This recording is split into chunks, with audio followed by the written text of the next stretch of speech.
Eagles. Eagles.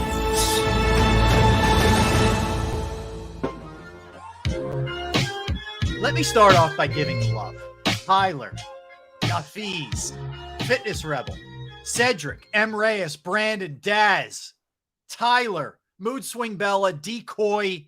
What is up, friends? Appreciate you hanging out, and I appreciate Fitness Rebel keeping Gunner in line. It's not easy. Somebody's got to do it. What's up, Jim G? What's up, Fandom Media? What is up, Derek Gunn? I'm Rob Ellis. Hi, everybody. We are Sports Take. What is up, Man Bar? Hi, Gunner. Hi, how are you? I thought you would call me Man Bar for a minute. I'm like, what? Anyway, let me start. That was your nickname in high school. No, I ain't going to tell you what my nickname was. But anyway, let me start the show by saying, Fitness Rebel, I don't want to hear any mess from you today. You're here early for once. You're going to jump up. She was in the chat before the show started talking about, I don't want to hear anything from D-Gun. Well, shots fired. Okay. You're going to hear from D-Gun today. Fitness Rebel, get him. Get him, Fitness Rebel. What's up, Know the Signs? What is up, MC? Hope everybody's good, man. We appreciate goodness. you guys. Yeah. Dude, I love, you know what? For the most part, Rob, and we've said this a number of times, I love our chat group, man. We got some really good, witty people in here. You get a few bad eggs in anything you're doing, like sure. history, and you just ignore those. But for the most part, man, we got a great crew. We do. We have a good bunch, man. We have a good bunch. Yeah. What's up? What's up, Tyrone? What's up, everybody? Hope everybody's good. Mood Swing Bella, aka Maggie. Today? Huh? How are you today? I'm good, man. Are you kidding me? Okay, so how can I not be good? The Phillies win last night. Let's start there. Eagles are 4-0, about to take on the Rams in Los Angeles, back at practice today. I'm doing good, man. If you can't be up when that's the case, you can't be up. But yeah, it was great. Training camp. What's that? Sixers are in training camp. Don't do that. Don't try and that's what you do. So you get me excited. And you know what you're like? You're like the guy, like I'm climbing up the ladder, and you're the guy who's supposed to be footing my ladder, and you knock my ladder out and you knock me down. It's not cool. Not a good look, Derek. What's up, John Dickerson? What's up, Mario? Yeah. So I told you yesterday, I thought Wheeler was gonna do what Wheeler usually does, and he came out and he was brilliant last night, man. He was awesome. Man, that was vintage Wheeler right there. The Marlins were way overmatched against Wheeler.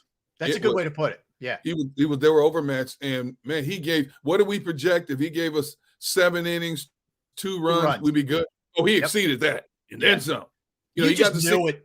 Derek, he had the whole array. He had everything going last night. The whole repertoire was there last night. And how about that crowd, dude? It was like a football playoff game from start to finish. Here's when you know the crowd's crazy.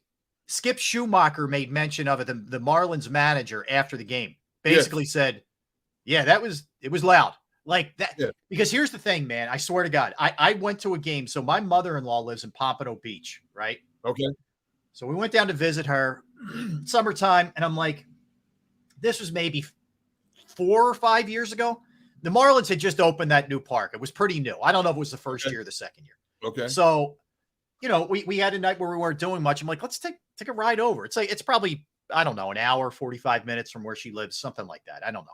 Yeah. So we ride over and we go. It wasn't if the Phillies weren't playing the Marlins. I forget who they're playing, but we go to a game. And Derek, I'm telling you, like, very nice. I mean, like you could eat off the floor kind of nice, right? Yes. It felt like you were in a mall. It felt like I was walking around in the King of Prussia Mall. It was like, and a library. It was dead quiet. Didn't feel like a baseball game. So my point is, and I know they play on the road too, but they're used to playing in places like that. And that is the opposite of what Citizens Bank Park is. In the time that stadium has been built, sporadically, you might see the Marlins on a game of a week or something like that. And you look at the crowd base, they're lucky to get 15, 16,000 on the regular. But when the team gets to the playoffs, all of a sudden the stadium's filled. See, Miami reminds me a lot of San Diego. There's so much else to do. Right. There's so many people that are not from that city that the fan base is watered down. But then everybody finds it the fashionable thing to do when playoffs come around, and jump on the bandwagon. I feel bad for the Marlins because every 4 to 5 years they do field a good team. Yeah. And, let's face it, they become a story every 4 or 5 years, getting to the playoffs and a few times going deep into the playoffs. But you're right. That's a lot of money they spent on that stadium for a marginal fan base. Yeah. No doubt. No doubt. And so, I thought crowd was great. Really nice touch having Reese Hoskins throw out the first pitch. That was cool. You could tell how much he appreciated it, was giving Philadelphia a lot of love. Yes. That was a nice, good work by the Phillies to have him do that. He still has hopes of playing in the World Series, Derek, if they get there. We'll see. He tore his knee up in March. That'd be a quick comeback, but he's going down to Clearwater today, actually, to face live batting practice. Oh, wow. Yeah. I mean, the announcer said last night they were watching him in BP, and he was hitting home runs all over the place, left, right, center field. Yeah. So, yeah, maybe he could DH. I don't know. It gives you a bat off the bench if you get that far. I would be unbelievable. It would be unbelievable. But if he DHs, who sits? That's the problem. Maybe you play Schwarber in left, but you hurt your defense that way. I mean, Rob Thompson pushed every right button, Derek. He starts Pache in left and Arise on the very first batter. Yes. It's a sinking line drive that Pache read perfectly. Yes. Makes the catch, and then he ends up having a hit later in the game. It was a good game. Like, the only thing that worried you about the game was you felt like you were letting them hang around. Like, the Phillies should have blown them out of the water early. I thought they would have in the first inning. They get the first two batters on, they get nothing. I'm thinking, here we go. Yep. It's going to be one of those games. And then when the Marlins made it 3-1, I said, here we go. Mm-hmm. This team is the most dangerous. It's weird as it is. They're the most dangerous team in baseball when it comes to close games. Mm-hmm. And luckily they are great in one-run games. Exactly right. Yep. And luckily, Castellanos very next inning drives in that fourth run.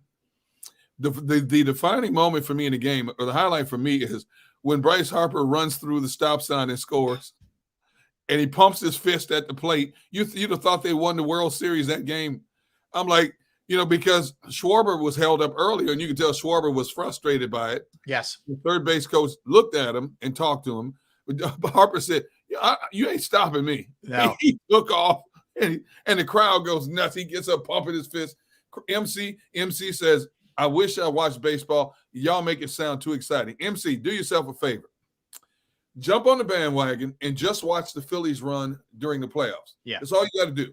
That's what I agree with Derek. So, two things on that. Playoff baseball is way different than the regular season. Every pitch counts. Everything is heightened. Yes. So it's a big deal. The other thing is games are way faster now. Like, that Phillies game was over before 11 o'clock and probably didn't start till about 8:10, 8:15. I don't know what time exactly it went off. So the games are the pace of the game now is way quicker. Major League Baseball was down almost a half hour from the previous season. So baseball did a smart thing with the pitch clock. It's worked out. The game is much easier to digest. There's a lot more action as opposed to some of the, just wasted time. So that I would say get on it, just enjoy it. And look, if it's not your thing, I get it too. But I'm telling you, playoff baseball is fun. And this Phillies team is fun on top of it. I mean, you got guys like Harper who play baseball like football. You know what I mean? If I could put it any other way. And like I mentioned to Scott Lorber yesterday, I'm so glad they've gone back to the traditional format of no automatic runners. Luckily, no games went into extra innings last night, but I hate that automatic runner on second base when you get the extra inning. I hate that. I agree. I think that's smart. I do. And you're right. You bring it up. Dusty Wathan, third base coach, had a tough night, man. So first inning, he holds Schwarber on a ball. I know Schwarber's not fast, but you got to send him there. And then, he waves Castellanos, who was out, pretty handily. And a great throw by Chaz Chisholm, too. It was a great throw. No question. And then Harper's just like, no, dude, I'm not stopping. And blows right through it. So it was a tough night for the third base coach for sure. But it's always good to have a tough night when your team wins. It's like the Eagles 4-0 start. Is everything perfect? Nope. But did you win? Did you figure out a way to overcome it? Yep. I mean, the takeaways from the game are Wheeler was awesome. You got contributions from all over the lineup. Rojas, Pache, Castellanos, man, he doesn't look like the same hitter that he looked like, last year. Nope. He certainly jumped on him right away with 2 doubles. Turner looked really good. Couple of hits and 2 stolen bases. Some nice plays in the field. And props to the bullpen. Alvarado came into a little bit of a jam. Yes, in the seventh, did his job into the eighth, and then Hoffman. We asked the question: is he going to be afraid to use Hoffman in big spots? He used him in a pretty big spot last night, and then Kimbrel makes you sweat a little bit, but he did close the door. Dude, Kimbrel still worries me. Oh my goodness! Yeah. Oh my goodness! Oh my goodness! So Rob, you are officially on the D-Gun Castellanos wagon now. I am. You official member? I am. I tell you, I've said it all year. He's played a really, and John, he wasn't flipping the bird. John Dickerson, no, he wasn't flipping the bird. What they're, and I know it does look like it, but it's this finger. It's the ring finger, and they're pointing to the ring like we want to win a ring. So just for what it's worth, it's not a big deal. But no, I am. And he's played a very good right field. He's really improved himself. I give him a lot of props. The guy works, man. He does. He got back to that guy who was with Cincinnati. That's the guy who I was waiting to see.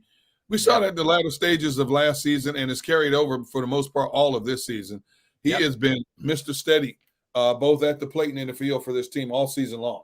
He's done a really good job. I agree with you. He's done a really good job. Yeah. And Daz, you're right. Bohm always delivers with men on. He is clutch. He is clutch with runners in scoring position. The Phillies were bad last night. They were 3 for 14 as a team, but Bohm delivered in a big spot for them. So, it's going to be, I'll tell you, and believe it or not, Derek, and maybe I'm just being a prisoner of the moment here, but I'm going to say it right now. I think Nola's going to pitch well tonight. Do you really? Yeah, I do. I haven't heard you say that in months. I'm feeling pretty good about Nola. And you know what? Shame on me. I didn't even give you a countdown. 7 hours and 54 minutes. We are away from first pitch tonight. You also missed another a pertinent moment on this show that you disappointed me. Oh no! Because on Wednesdays, what do you normally start the show with by saying? Hump day. There you go. See, I know. I'm slacking, man. I need you to hold me accountable, Derek. Look, you're a little off kilter because you're excited about the Phillies' big win tonight. I get that. I get it. It's true. You know, I'm off my game. I need to I need to get in playoff form, Derek. It's not acceptable. I got to do a better job, as Andy would say. 8 hours. You are correct. So let me think. Game is at 8 o'clock. So I'm sorry. It's 8 hours and 57-ish minutes. Thank you, Daz. You know what, everybody? I owe you all a big apology. I need to step my game up. My countdown clock is off. I didn't give you a hump day. Let me just hump day. All right, I just pulled something. Sound like you have bronchitis. Hold on. Hold on. I might be on the IR after that. No, but no, I thought it was, look, they played very, very well last night. I like what I saw. I want to see them clean up the runners in scoring position. You know, obviously let's get it together, you know, with the third base coach, but all in all, a lot of good signs. We're going to talk to Anthony Sanfilippo, who covers the Phillies for Crossing Broad. He's going to join us at 1 o'clock. So I'm looking forward to that. So let me give you a Sixer thing real quick, Gunner, with what's going on with them. Harden actually arrived at Colorado State where they're holding their training camp. Now, he's expected to practice later today. Keep in mind, you know, they're mountain time, so it's only 9:15. Excuse me, in Colorado. So, but he is expected to practice. We'll see.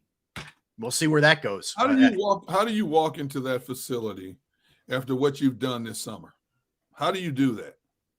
Because you're making now his teammates are going to embrace him because that's what teammates do. You embrace your fellow, your fellow teammate. Jim's giving me heat now.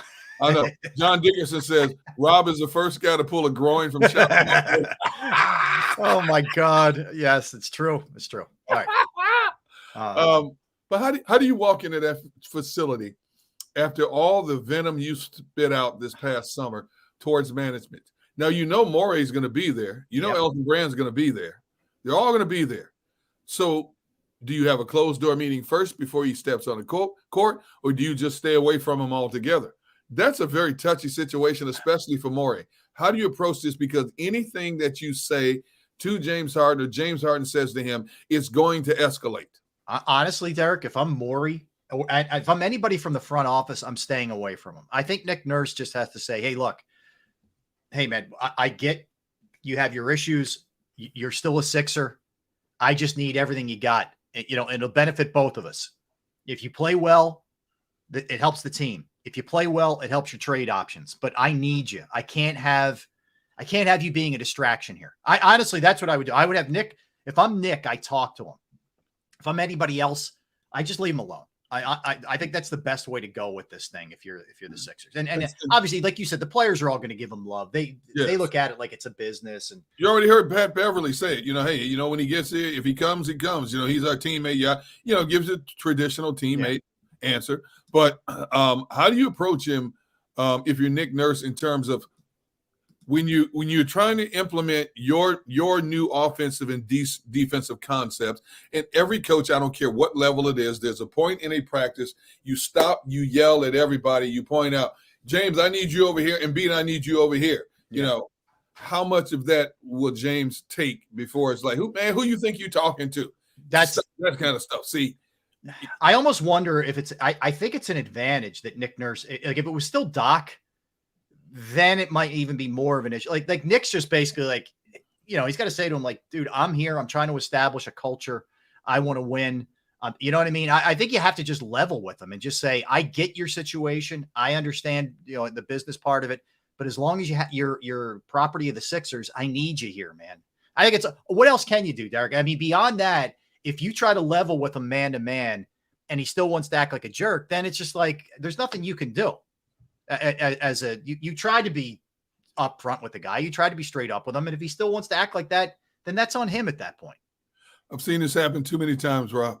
In my years of covering sports, I've seen this happen too many times in a variety of sports where you have one player who's unhappy about a situation to the point coach and the organization have to ask them, can you please just stay away for right now? Stay away.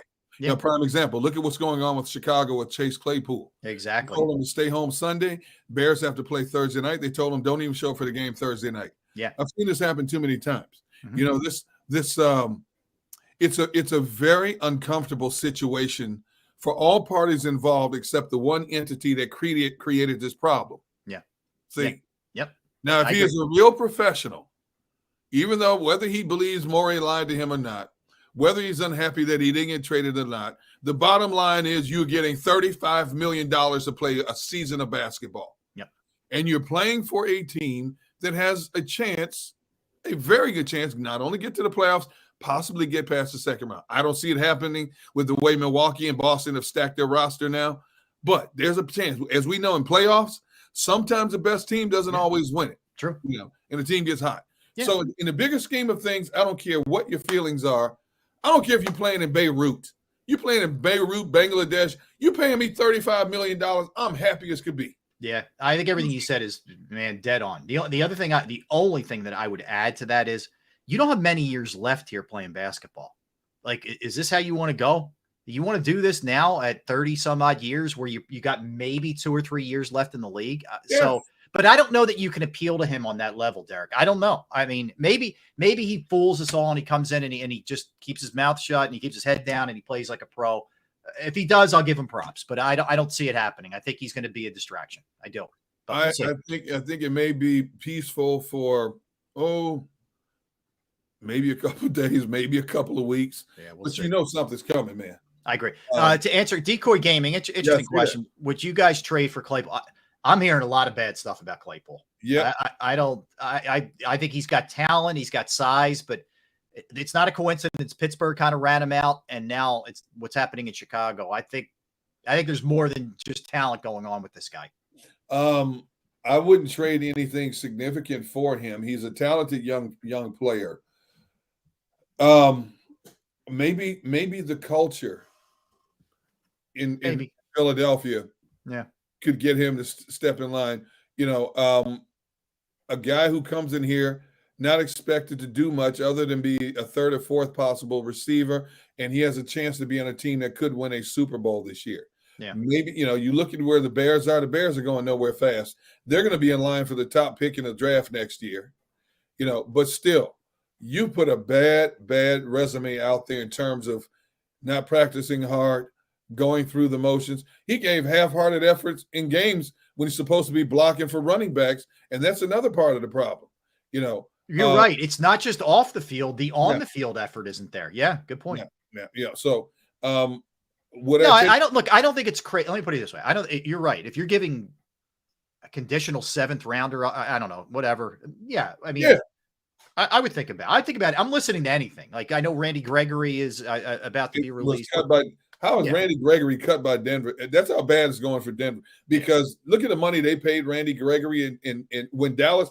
I'll never forget that when Dallas thought they had a deal with Randy Gregory, oh and yeah. at the last second he Mhm. signs with Denver because Denver upped the offer and left Dallas standing there with their mouths hanging open. Yep.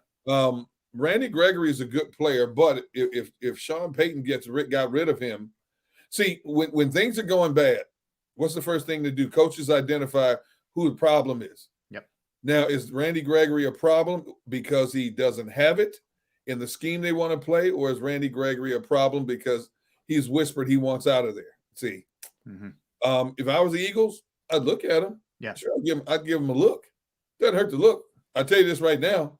He'd be much better addition than Robert Quinn was last year. I'll tell you that much right now. That's a low bar, Derek. Yeah, I hear you. All right. Uh, So, yeah. So, a couple Eagles things. The Eagles news of the day, yesterday, actually, they signed Bradley Roby to the practice squad. 31 years old. He's made 60 starts in the NFL. He's played a lot of slot. He may actually started 10 games last year. He got cut in camp this year, so he was available. Who Look, cut him? Who cut him? Dennis Allen? I thought it was New Orleans. Yeah, Dennis Allen. Right. Correct. Yep. Okay. Yeah. So I just wonder, what after all these years, what's he got left is a good question. You got him for nothing. You brought him on the practice squad. It can't hurt you, at least from that standpoint. And he's making the league minimum. I have my reservations about Roby. Yeah. And when I found out that they signed him, I went to a source that I have a lot of respect for. I said, "What do you think about this?" And initially said, "I can't believe that happened." And I'm like, "Okay, thank you for confirming it." If you look at, he's serviceable, but I don't know if he's going to be the answer in the slot. I really don't. Yeah. Now, obviously, when you look at what's out there, and supposedly he took the Eagles offer over several teams who were interested in him because he said he wants to help the Eagles win a Super Bowl. That's okay. That's not bad. Now he's 31. Yeah. I don't know how much he's got left in the tank, Rob, based on what I've heard about him. But we're going to see. Who knows? Yeah. I hope I'm wrong in this situation. But when I confirmed it with somebody else, it was confirmation of what I was thinking initially. Yeah. And so they weren't thrilled. Yeah, we'll see what happens. You know what I Maybe- think it. Go ahead. Maybe a new environment gives him a different type of energy. Maybe this scheme is better suited for what his skill level compared to what it was down in New Orleans. Who knows? Yeah. Yeah. Maybe. I don't know. I think that they might get him in here, look at him in practice, and say, this isn't happening. Or no, it also tells you let's face it, they need some help. And we're going to get into grades in a little bit, Derek. We're going to grade the defense. We're going to grade the offense, who's looked good, who's been, disappointing thus far. And we're basically almost at the quarter pole here with the 17 games. There's not quite an exact quarter pole, but I think it speaks to some of the things that they need. Yeah. Let me add this also. Making a move like this tells me they were far from satisfied with the production from the slot, and they finally realized what we have been saying for weeks. And me in particular, I don't want to see James Bradbury in the slot. That's not his forte. Bradbury needs to be back on the outside exclusively. He's not a slot corner. Yeah. Put Bradbury back on the outside where he needs to be. And obviously, based on people who are injured and what they've gotten from that spot, they're not happy with it, and therefore they made the move to bring Bradley Roby in. I hope Roby can give them. Could he be the next Patrick Robinson, who came in here and people wonder? Remember from 2017, Robinson came in here and played well for him and had that big pick six in the NFC Championship game against Minnesota.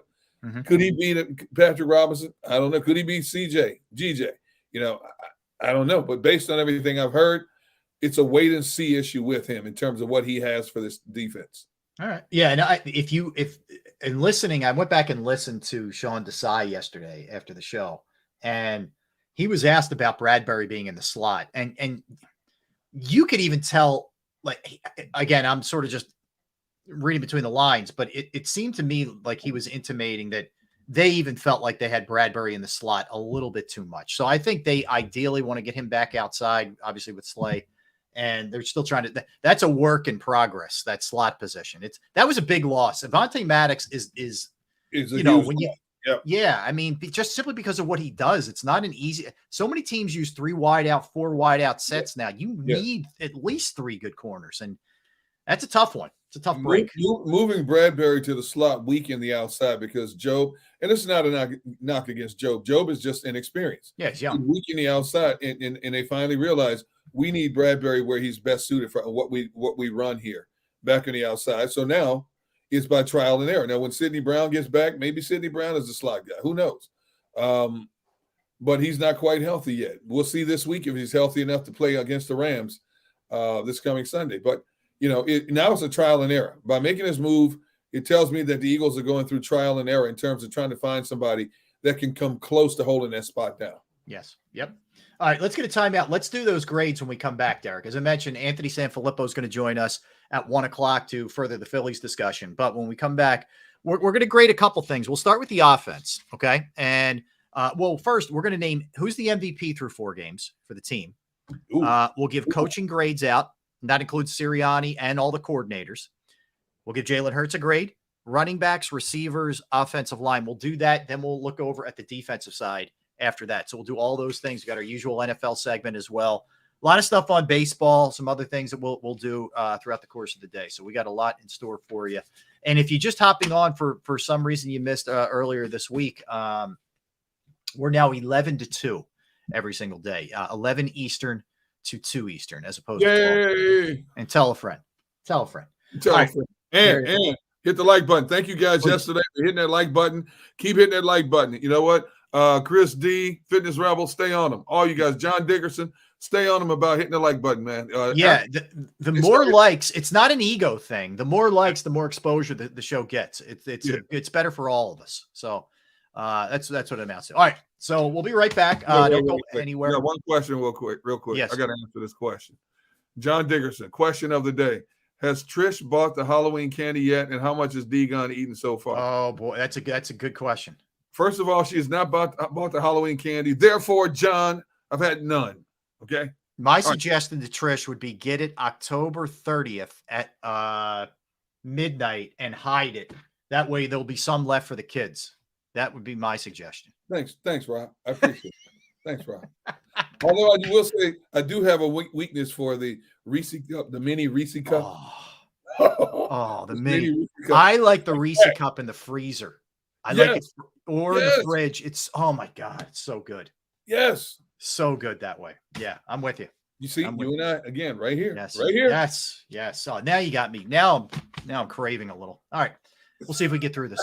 You know what you can do? I have a good suggestion for you if you're hungry. All right. You go to Bravo Pizza of Havertown. Yes.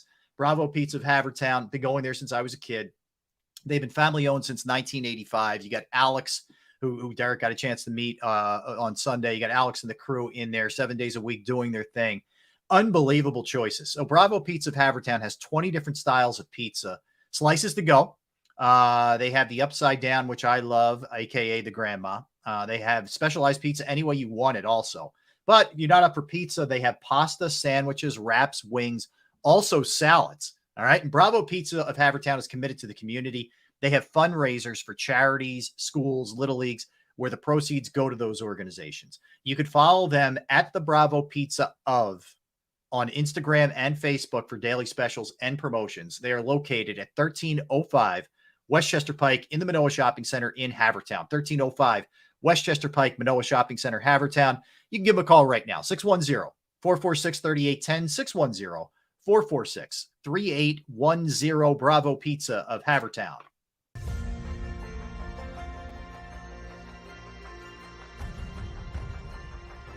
I remember getting my heart broken when they lost the Super Bowl in 2004. We're big Eagles fans. We moved to South Philly because of the Eagles. When they won, we went straight to Broad Street, and everybody was going nuts over there, and it was just a memory that you'll never forget.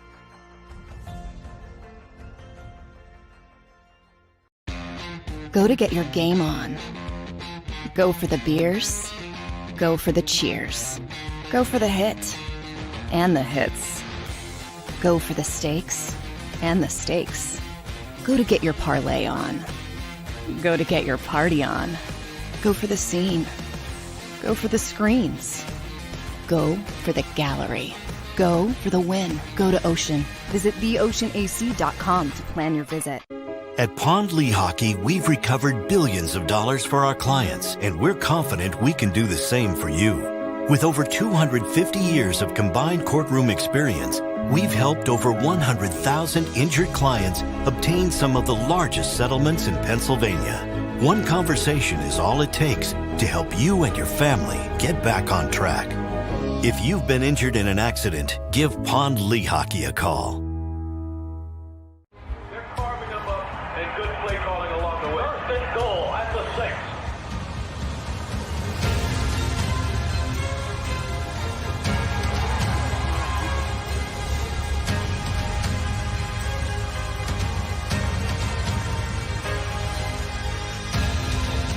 Field of life, First Trust Bank is there for you. Champions on 3. 1, 2, 3. Because Philadelphia dreams deserve a Philadelphia bank.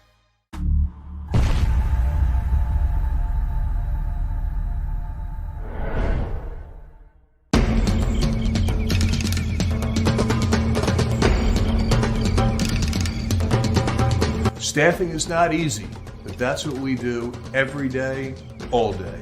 The key to our success is storytelling, asking the right questions to find the right people. Hi, I'm Gary Kane, president of Kane Partners. We want to be your staffing partner.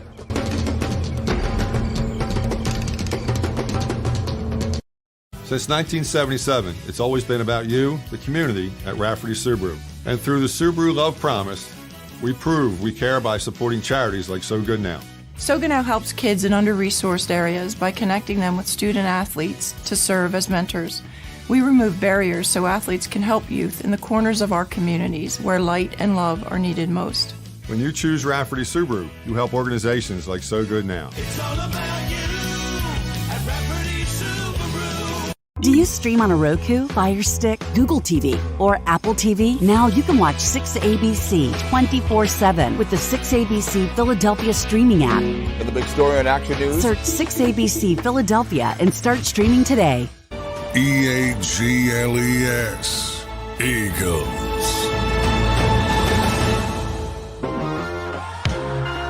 All right, welcome back. Appreciate it. Appreciate everybody hanging out with us on this Wednesday. That's the D-Gun. I am Rob Ellis, hanging out with you. Gunner, so one thing I forgot to mention before we get to the Birds. So I mentioned the Sixers are holding their training camp at Colorado State. I thought this was cool. So yesterday, they went over to Boulder and visited with Dion. A couple of guys, really? Including Joel Embiid. Yeah, very cool. Wow. Let me tell you something, man. And I said this several times. Did you ever think in your lifetime we would be sitting here talking about Colorado football as the epicenter of college football in any given time in our lifetime? And this is even including back when they had Eric Bieniemy. They were good back in the day, yeah. Yep. They were good back in the 80s. Mm-hmm. Never thought Boulder, Colorado would be the epicenter of college football for anything. No, NBA teams are making stops at the university at the university before they begin their training camp. No, I didn't. I really didn't. Little Wayne walking out with the team, rapping as he leads them out of the tunnel. The Rock shows up unexpectedly. Yeah. All kind of entertainers. Stephen A. Smith and Shannon Sharp walked out of the tunnel with the. I'm like, everybody wants to be a part of this. And even though they've lost 2 in a row, it's still bedlam in Boulder. They're starting games in Los Angeles at 9 a.m. Yes, on a Saturday. Because they want that audience. They want that noon Eastern. East Coast audience, yes. Yeah, it is. It's wild, man. It really 9 a.m. college football game. You kidding me? Unbelievable. Absolutely unbelievable. All right, let's talk some Eagles. Because, look, we're 4 games in, Derek. It's still very early, but you always like to sort of check in quarterly and kind of and breaking it down into 4 quarters. I know it's a little bit off with the 17 games, but close enough. You like to assess kind of take a step back. Look, the first thing that jumps out is they're 4-0. Okay, that first and foremost. I'm glad you said that. Now, I don't mean to cut you off, but yesterday, Nick Sirianni, we can't be any better than we are right now at 4-0. Do I debate that we don't look good? Yeah, I would. But 4-0 is 4-0. It's true. Plain and simple. That's for the head coach. Couldn't agree more. I'd rather have problems being undefeated than have problems in being winless. You see what I'm saying? That's the big thing. Like, it's a lot easy to correct things when you're 4-0. It's a lot easy to deal with things. You can make sure you're doing things the right way when that's the case. Sometimes you don't make hasty decisions, when that's the case. And really, when you think about it, there's something to having that winning trait, even when you're not playing your A game. When you can go to plan B or C or do just enough to dig in and get by. And you know what? A little adversity during the regular season isn't the worst thing in the world either. No. It builds you up for when you're going to deal with that stuff in the playoffs, man. So, yeah, I'm with you. You're going to deal with that when you get to the middle of this schedule. Exactly. You're going to have to look. They're likely going to lose 2 in a row at some point, and I know everybody's going to lose their mind when that's the case, but they'll be all right. This team's built for the long haul. They are. You shouldn't have said that. Now you ticked off Eagles fans. Here we go. Better you than me. I know. I said it. That's okay.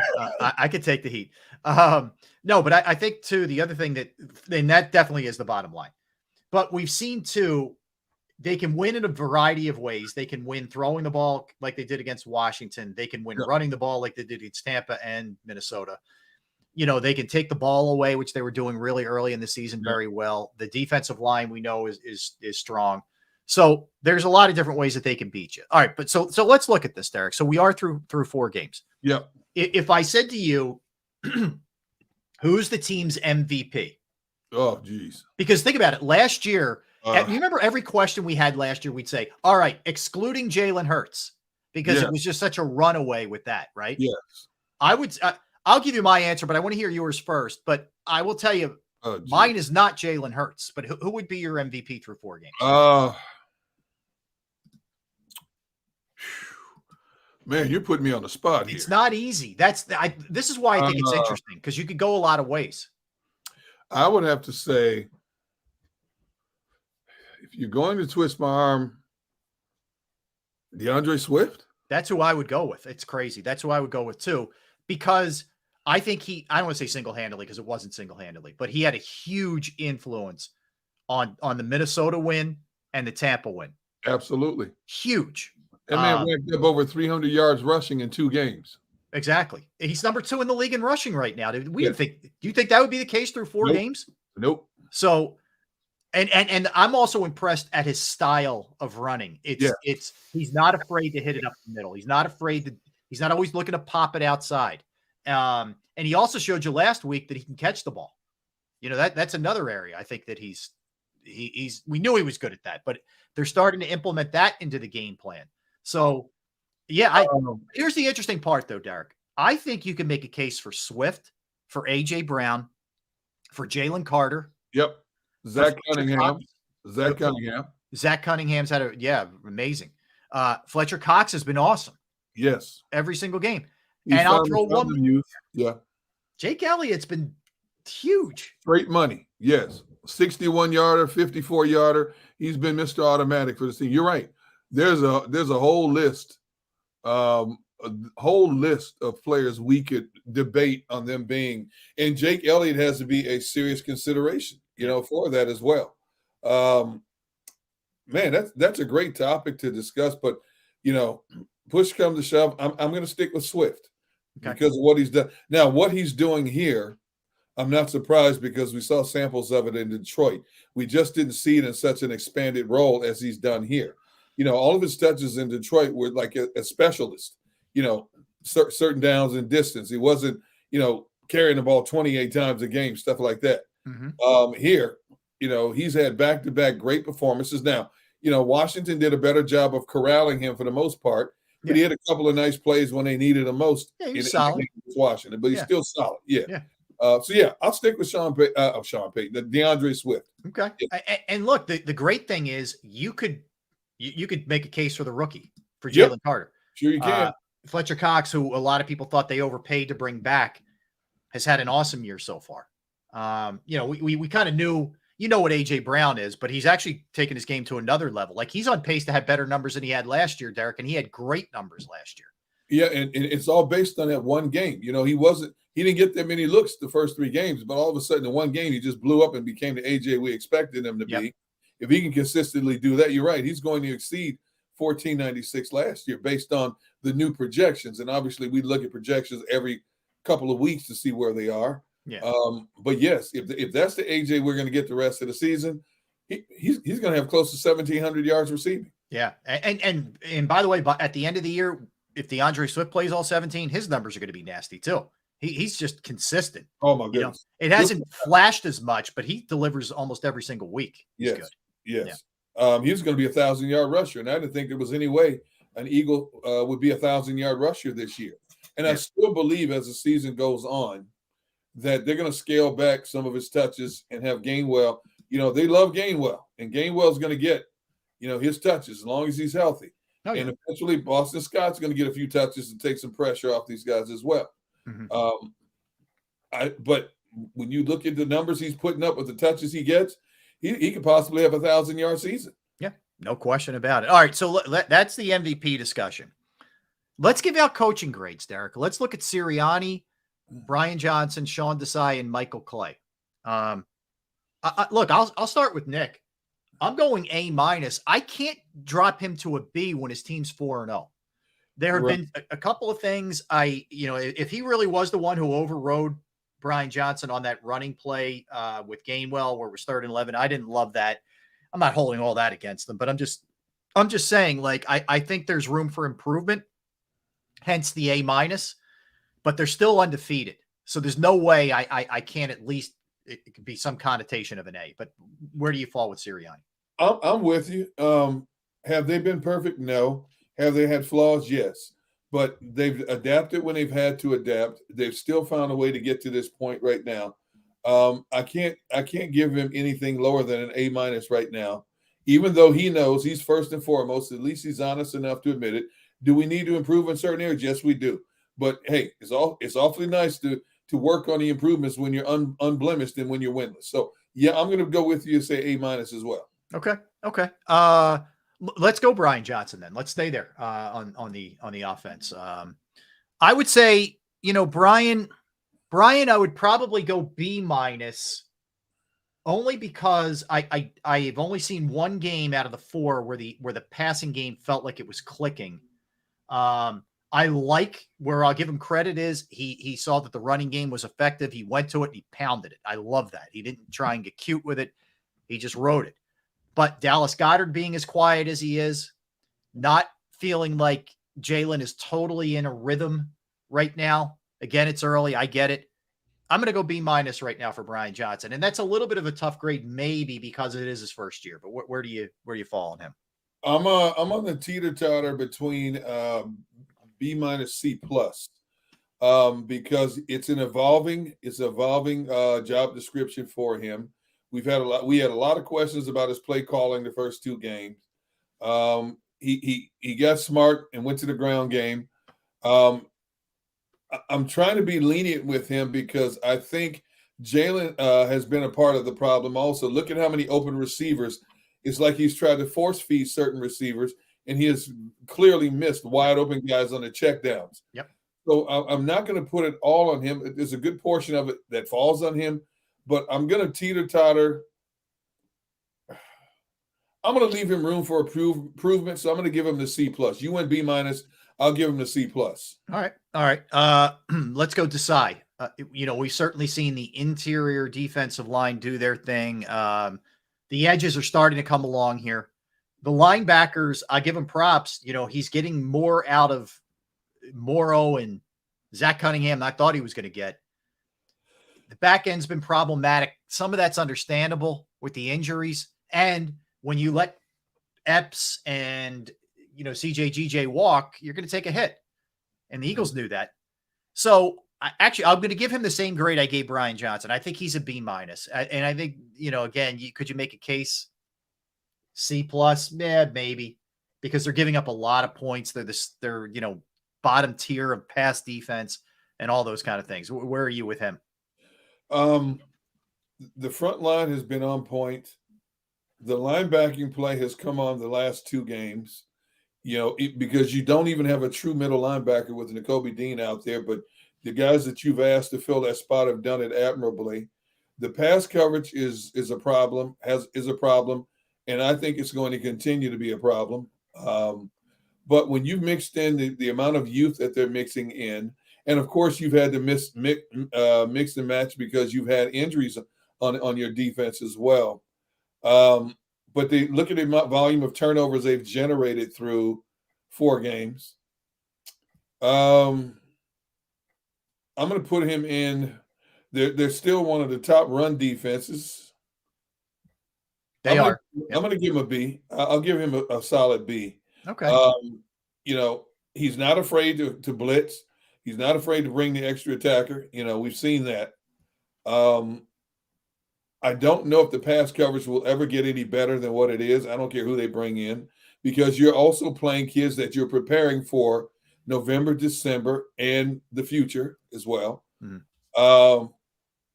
I'll give him a B. I'll stick with a B. All right. Hey, by the way, the Rams opened the 21-day practice window for Cooper Kupp, so he will be practicing today. We'll see. I don't know that means we see him, but he's practicing for what it's worth. Okay, so this is Derek. I am going to give Michael Clay a higher grade. Don't do it. Higher grade than Brian Johnson and Sean Desai. I'm going to go B+. Oh, that's what I was thinking. I never thought I would sit here at this point and think Michael Clay has done a good job, but he has. His coverage teams have been good for the most part. Covey is one of the top return guys in the NFL right now. Obviously, the field goal team, when you have a Jake Elliott on the field goal, it helps your grade go way. It helps your grade significantly. So I'm right there with you. I give him a B+. Yeah. I would even teeter A- right now through 4 games. The thing is, yes, it helps when you have Jake Elliott, but they have, hey, you know what? If it ain't broke, he hasn't screwed it up. So, Covey's returns have been good. They've done a pretty solid job on their kickoffs. Not that there are many returned anymore, right. And the punts. So, you know what? The good thing is, Derek, we haven't noticed them a lot. You know what I mean? Like, you still don't love the punting situation, but you don't really notice them, and that's good. And that's fine. We noticed them too much last year. We're not noticing them this year. If you don't notice them, that means they're not making mistakes, which is excellent. Correct. That's all you can ask. Yep. This is why I love this stuff. Who would have thought Michael Clay would grade out higher than the other 2 coordinators? Exactly. And they're 4-0. Yes. And they're 4-0. All right, let's go Jalen Hurts. Oh. This one's complicated a little bit. I mean, you have to grade him with the understanding that he's got a new offensive coordinator. And I know they know each other and they have a long history. I get it, but it's still a new offensive coordinator. It's still a new guy calling plays for him. Still some wrinkles that you have to pick up on. And we are only 4 games in, and it finally looked like last week he got comfortable throwing the ball. But I'll be honest with you, Derek, when you're a runner-up MVP, when you get paid the way that he got paid, the expectation is high. He's a C+ right now for me. The Eagles have 10 total touchdowns. Yeah. Jalen has accounted for 6 of them.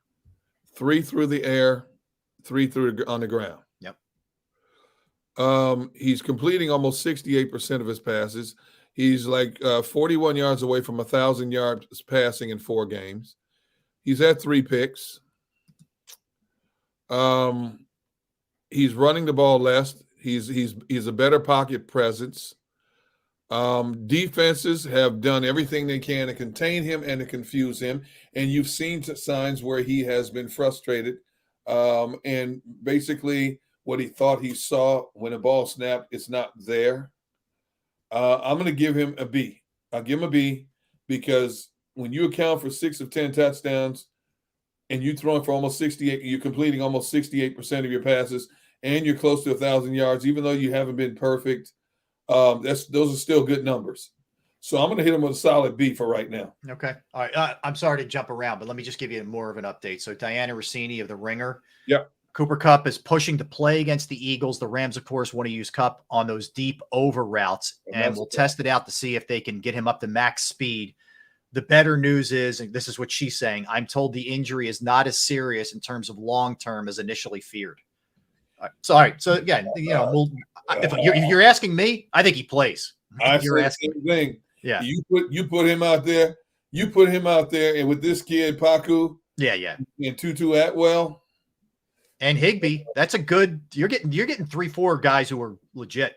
And we saw what Hawkinson did against his defense. Yeah. And Tyler Higbee out there as well. Oh man, it's going to be close. Another one of those nail biter type games. Gunner, I'm telling you, man, this whole game is pass rush on Stafford, because A, you just got to get to him. You can't give him a lot of time, and B, he's playing with that bad hip, man. You throw him to the ground a couple times, it could change everything in this game. And he loves to use those sprint rollouts, and I want to see how much that hip is bothering him. And he's not. If he feels that pressure in the pocket, he's not one of these guys that's going to tap dance like Fred Astaire. He's going to go down. He's going to go down, preserve his body. So, yeah, you better get to him. You better get to him early and often. Let me see, how many times has he been sacked in 4 games so far this year? Let me see. Let's see here. Rams. Stats. He's only been sacked 9 times. 9 times in 4 games. Yeah, you better get to him. Yep. He's thrown 5 picks. So you get to him, he'll make a mistake. He's having his numbers are a little bit deceiving in that you'll see 3 touchdowns, 5 interceptions. He's playing pretty well. I mean, whatever. I mean, we'll see what ends up happening there, but I think it's all about the pressure. All right. This is the easiest grade I think, but you tell me where you fall. Running back, A. I mean, DeAndre Swift has been so good. Not that we've gotten a ton out of Gainwell or Boston Scott or Penny for that matter, but Swift has been so dynamic. That's an A all day. That's a slam dunk, A. He has been a breath of fresh air. He has been electric in everything that he does behind the line of scrimmage. And let's face it, the running back as a whole, you had Gainwell miss a game because of the ribs. Boston Scott misses a game because of a concussion. So you haven't had your full arsenal. And Rashad Penny, for whatever reason, is nothing more than an afterthought on this offense. But because of what DeAndre Swift has been able to do, that's a slam dunk, A, in terms of the running game in general for this team. Yep, no question. All right. I got to go A for receivers. Now, I'm not counting Goddard in this. This is just wideouts, but because AJ's been so dynamic and Devontae's so good, I know nobody else. Quez has been hurt, it feels like, the whole season, and Zacchaeus, it's been sort of quiet there, but the other two have been so good. I'm going A there too. Yeah, I mean, they've accounted, A.J. Brown and Devontae Smith have accounted for 51 catches for 798 yards. AJ's averaging 14.3, Devontae 12.9, and they have a combination of 4 touchdowns, 2 apiece. They're solid as you expect them to be, So, yeah, I can't give them anything less than an A. You got to get Dallas Goedert's numbers up, but in terms of what you need your primetime receivers to do, this is a solid A from the receiving core. All right, O-line. Obviously that's another bar that is set extremely high. A lot of people would argue the best offensive line in football, and it'd be hard to counter that. And I think they, when you consider the running game's number 2, or at least your leading rushers number 2 in the league, and they're way up there in the rushing game. Maybe the pass protection hasn't been quite A grade. I'm going to give it an A-. I think it's been very good, but it hasn't been great. So I'm going to go A- for O-line overall, passing game, run game. What do you think? I'm going to go B+. Okay. They've been rock solid in the run game. I think the pass protection has been a bit shoddy at times. I think Jalen has been under duress more than I thought he would. And again, I know it's because schemes are looking different, but the pass blocking has not been up to par compared to the run blocking. I'm going to give the offensive line a B until further notice. Yeah, and okay, B. All right, that's fair. I mean, I think they've been good, but not great. Yes. I think that they are I would maybe go as far as say very good, but not great. Yeah. The good news is, and we haven't gotten any word yet, but it looks like with Juergens, it's nothing long term could be a couple weeks is what we're hearing the other day. So if that's the case, I'm fine with Sua Opeta. I don't think you're going to see a big drop off there at that position. No. Opeta can hold his own on either guard position. I like his versatility. They don't miss a beat when they put Opeta in. That's one of the luxuries the Eagles have that many teams don't.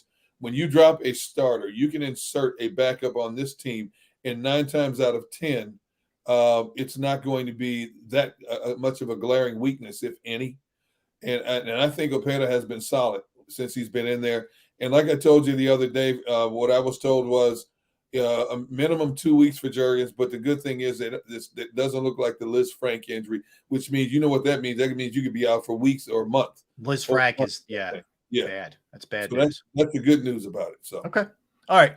Here's what we're gonna do. We're gonna come back and we'll kind of do this on the other side. We'll look at the defense, Derek, and some of the areas that we think are good, some of the areas that need improvement. Will Howie make pull the trigger on a trade? We'll grade the defensive line, the linebackers, the corners, the safeties. We'll get into a bunch of other things when we come back. Maybe do some individual stuff as well. So we'll hit all of that when we come back. 1 o'clock.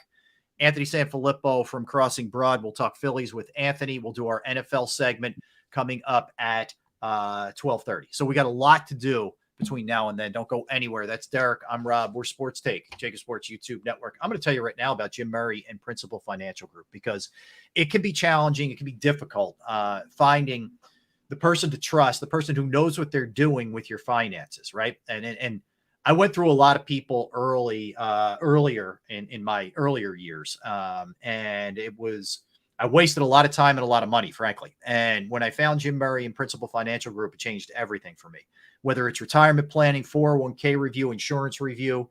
If you have a small business and you're trying to figure out your employee benefits, that's another resource that Jim can aid you with. I personally entrusted my IRA, my 401k rollovers with Jim, and I couldn't be any happier. You will be too. Give him a call. 610-996-4751. 610-996-4751. You can also email him as well, Murray, Murray, .jim@principal.com. That's Murray.jim@principal.com.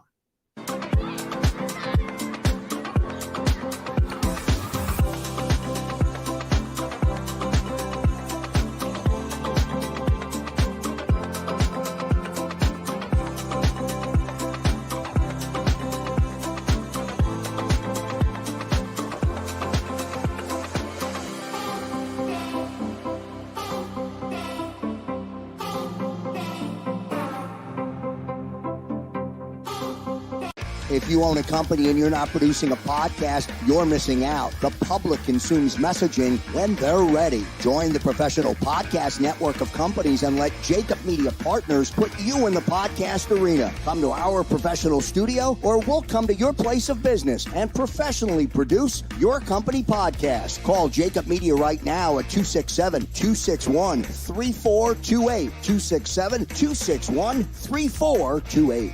My name is Dr. Bruce Grossinger, and I'm the medical director of Philadelphia PRP and Stem Cell Institute. I'm reaching out to those who suffer from spine and joint pain. We use treatment methods that require no surgery, no scalpel, no drugs. Running, walking, or whatever your desires are, Dr. Grossinger is where you need to come. You can benefit from the same PRP and stem cell treatment as Wilbert Montgomery. Call us now at 610-222-5675.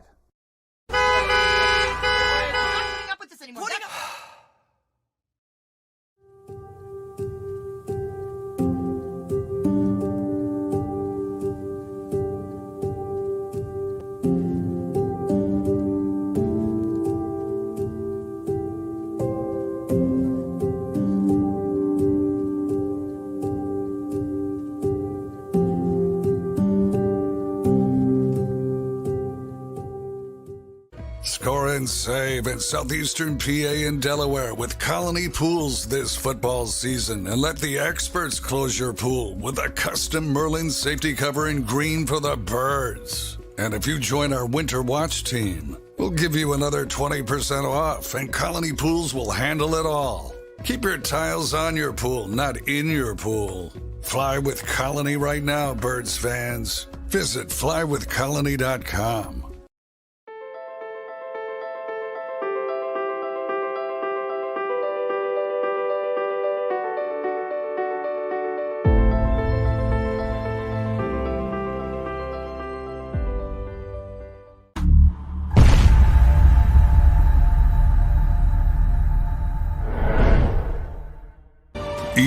E-A-G-L-E-S. Eagles.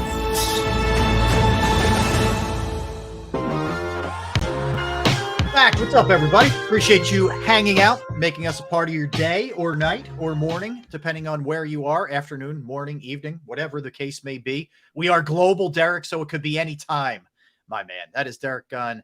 I am Rob Ellis. Isn't that the beauty, too? Like, I love it, man. We have people hanging with us from all over the world. I mean, Chris D's in Portugal. Some of our other friends are in Ireland. We know that. I mean, we have people from all over the place, man. It's great. We've had people check in from Germany, from Sweden, Trinidad and Tobago, Mexico, London, Hawaii. Yep. And just across the United States, from San Francisco to Boston, and from Minnesota to Texas. We love it. In Florida. We've had Mr. Taz Germany this month. Mr. Taz is in Germany. Very cool, Mr. Taz. Love it. This dude, Mr. Taz, floats around. My man travels quite a bit. Yeah. Mr. Taz, are you in the CIA, FBI, or are you in the Witness Protection Program? I'm just asking for it.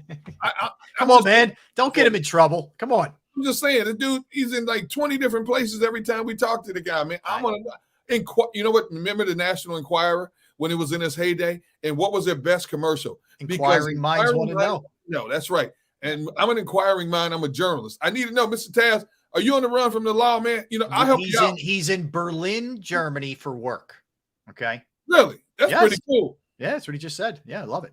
I love it. That's cool, man. Hey, Rob, by the way, I got a surprise guest coming up for you. Oh, I like surprises. I'm down with that. All right, that's good. That's good. All right, so real quick, we'll run into the defense here for a second, Derek. So the big thing that jumps out, they're 27th against the pass in the NFL. They're allowing 260.8 yards per game, which is crazy because they were first last year. Yeah, it's totally flipped on its ear. And they're and to their credit, they were mediocre against the run, and they're very good against the run this year. Okay, yes, they are. In fairness. Couple things, and we didn't like this from the jump. It started in the Tampa game. They've been using Bradbury in the slot out of necessity, but it's getting to the point where it's too much. And I think that plays a part for sure. And hopefully that's something that they can figure out and they can correct. But I want you to hold that thought, D-Gun. Hold that thought. Yes. Because first off, let's go to our surprise guest. Let's just go to him. Let's spring him on the folks. There he is. Boom. Here's our guy, Keith Pompey, who comes to us. Fellas? How's the altitude in Colorado, Keith? Hey, man, I'm getting old. That's all I'm saying. You need some help there, Keith? Do we need to get somebody there? I was like, man, I'm parched. And that was just walking from your car to the facility. Yeah. I mean, it's like, I want, it's funny because I tried to go for a walk yesterday. You try to, see what your surroundings are. And then I get back to the hotel and I'm like, am I that out of shape? And then, I had to remind myself, like, I feel good now that it was the altitude and not me. Yeah, right. Exactly. Don't tell anybody I told you this, but they got a lot of dispensaries in Colorado, and you can bring Rob back a gift bag. Rob has been wanting a gift bag for a long time. Keith knows my address. Yeah, right. I got you. Hey, I tell you what, I'm gonna have to. You have to get that. In addition to all these Colorado sweatshirts, people are asking me to bring back. I'm like, yo, why don't you just go online and get one? Yeah. Coach. Well, you're on the wrong campus. You need to be on. That's the other what I told him. I'm like, yo, it's an hour away. But you got a rental car. Drive. Man, tough friends. They want you to drive an hour to go get them some gear. Jeez. So how much money have you spent on gear so far? Nah, because you know why? Because no one gave me the money up front. Look, y'all, we all know how much those sweatshirts cost at those college campuses, man. Like, it's like $100 for one. And if someone gave me the money, you know how that goes. Mm-hmm. You get back and they're like, hey, I got you. I'll see you in a couple of days. Right. Right. In the day and age we live in now, hey, tell them one thing. Venmo me. Yeah, exactly. Venmo. Yeah. Yes. Exactly. Keith, well, speaking of that, Keith, is it true that we heard that the Sixers players went to visit Dion yesterday? That's pretty cool, man. Yeah, that's huge. I mean, it's funny because, it was one of those things where, they were really publicizing it, and you you hear people like, oh, going to Boulder. Like, okay, what they going to Boulder for, right? One of those things. And then you found out that you're going to talk to Dion, and then, Dion's son, part of their YouTube channel, they sent out a video, and I watched it, and I liked what Dion had to say. I felt like, you look at a guy like Joel Embiid and all these other professional athletes, they tend to look up to Dion. They look up to him a lot, and Dion, when he was saying stuff to him, it was funny. It was kind of the equivalent of, we're all, parents and had people to where, how it goes, where you will say something to your child and you have to do this, but as soon as someone else says it, they listen more. And it was kind of sort of like Dion was like speaking for Nick Nurse and everything. And, I really liked it. And let's face it, Dion is a guy that you guys, and especially, D-Gun, you've been around the Eagles for years. When Deion Sanders comes around, the young players light up. They all love Coach Prime or Prime Time, whatever you want to call him. So I felt like it was a good visit for the Sixers. Yes. You know what? The elephant in the room, your boy James Harden decides to show up. Yeah. And here's the way I've looked at it, Keith, and this is what I said earlier in the show. How do you show up after what you said all summer? You blasted the management. You held people holding up signs, I will not play for the 76ers. That has got to be a very uncomfortable. And I know the team, when you're a player, the boys are going to stick with the boys, and I understand. That's got to be a very uncomfortable situation for the players, and more importantly, Nick Nurse. And I'm assuming Morey and Elton Brand are both there as well. Yeah. They are here. And it is a very uncomfortable situation. The one thing is, the thing about James that can help him out in this situation is there are several players on the team who had relationships with James beforehand, and they still consider James a very close friend. And I'm talking about PJ Tucker, Pat Beverly, those are two guys, Daniel House, those are three guys that, that quickly come to mind. So, and the one thing that saved James is that he addressed his frustration to Daryl Morey. He didn't address it to the team. He addressed it to Daryl Morey. But at the same time, you are correct. It's one of those things where this is a lot of drama. This is something that you don't really want to focus in on.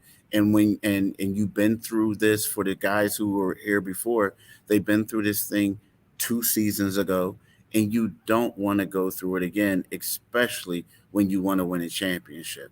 And it's one of those things where you hope that you can do your protests and you can do whatever you want, but do it at home. Like, just don't show up. You know what I mean? Just do it at home so we can just focus on what we're trying to do.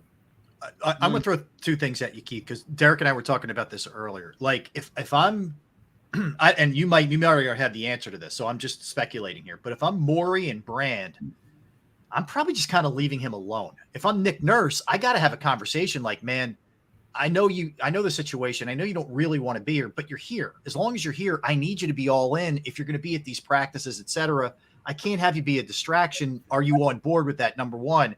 So that, I guess that's the first part. And the second part is, do you think we're going to see a Ben Simmons thing where he's, for lack of a better word, kind of dogging it and forcing their hand to toss him out of there? Like, are we going to get this kind of craziness?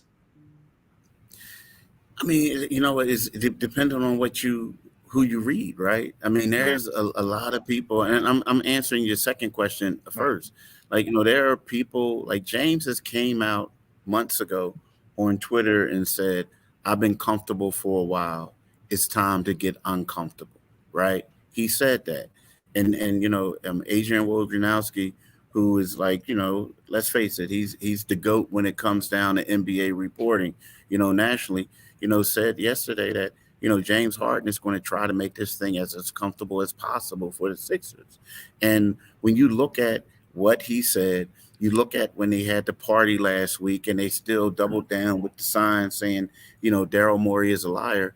You do expect, I mean, you put it this way, right now, you would be shocked if James said, "Hey, I'm a buy in. I'm gonna do whatever I can, but please trade me." So you'll be shocked. So you do think that, and I do think that Nick Nurse has to have a conversation with him, to see where his head is, and because let's face it, Nick Nurse is in a tough situation. He's a coach. We all been around coaches. We know they always say, and when you ask them questions in public, for the most part, they want to be politically correct and say, this isn't frustrating. This isn't a distraction. But look, you're a new coach. You're trying to figure out what you have in players. You're trying to figure out a system. And right now you got a plan A for if James is here and a plan B for if he's not here. So yes, you have to have a conversation. Be like, look, are you going to be bought in? Because this is supposed to be an important season for us. And like, if you don't want to be bought in, if you're not going to be bought in, I mean, it might be best for Nick Nurse if he leaves. Right. No, exactly. Yeah. Keith, I think James Harden has done himself an incredible disservice in this situation, because the more he spoke out, the more teams are shunning the prospects. If you have a team that's, let's say, a mid-level team that has potential to get to the playoffs for the first time in X amount of years, do you want the prospect of him on that team being a disruptive factor, especially if it's a team he doesn't want to be traded to? Now, obviously, the Clippers are out. That's the team he wanted from everything I've read from you and everybody else. That's out. What if the Sixers' approach is, if we deal him, we could deal him to Siberia if it's beneficial to us? Would James Harden go play, or would he say, I'm not going there? He doesn't have a no-trade clause. I mean, he could, it's one of those things where if you want to get paid, I think it's in your best interest to do it. I mean, if not, you're going to get fined, right? But at the same time, if I was another team, I don't know if I would want a mid team, a team that has young talent, a team that's trying to, look at him as a mentor and stuff like that, help him get. I don't think I would send him there. Now, I may send him to a veteran squad, but not like a young emerging team trying to make the playoffs. And the reason being is because, guys tend to look and follow what their older players are doing, right? They see how they react, and that's how they react. And, and James, if he comes there, he's not going to be in a good mood. He's going to want to get traded and get out of there and whatnot. And then also, James, hey, I commend him. Since I've been around James Harden, he's been the hardest working athlete that I've ever been around, seeing before practice and after practice.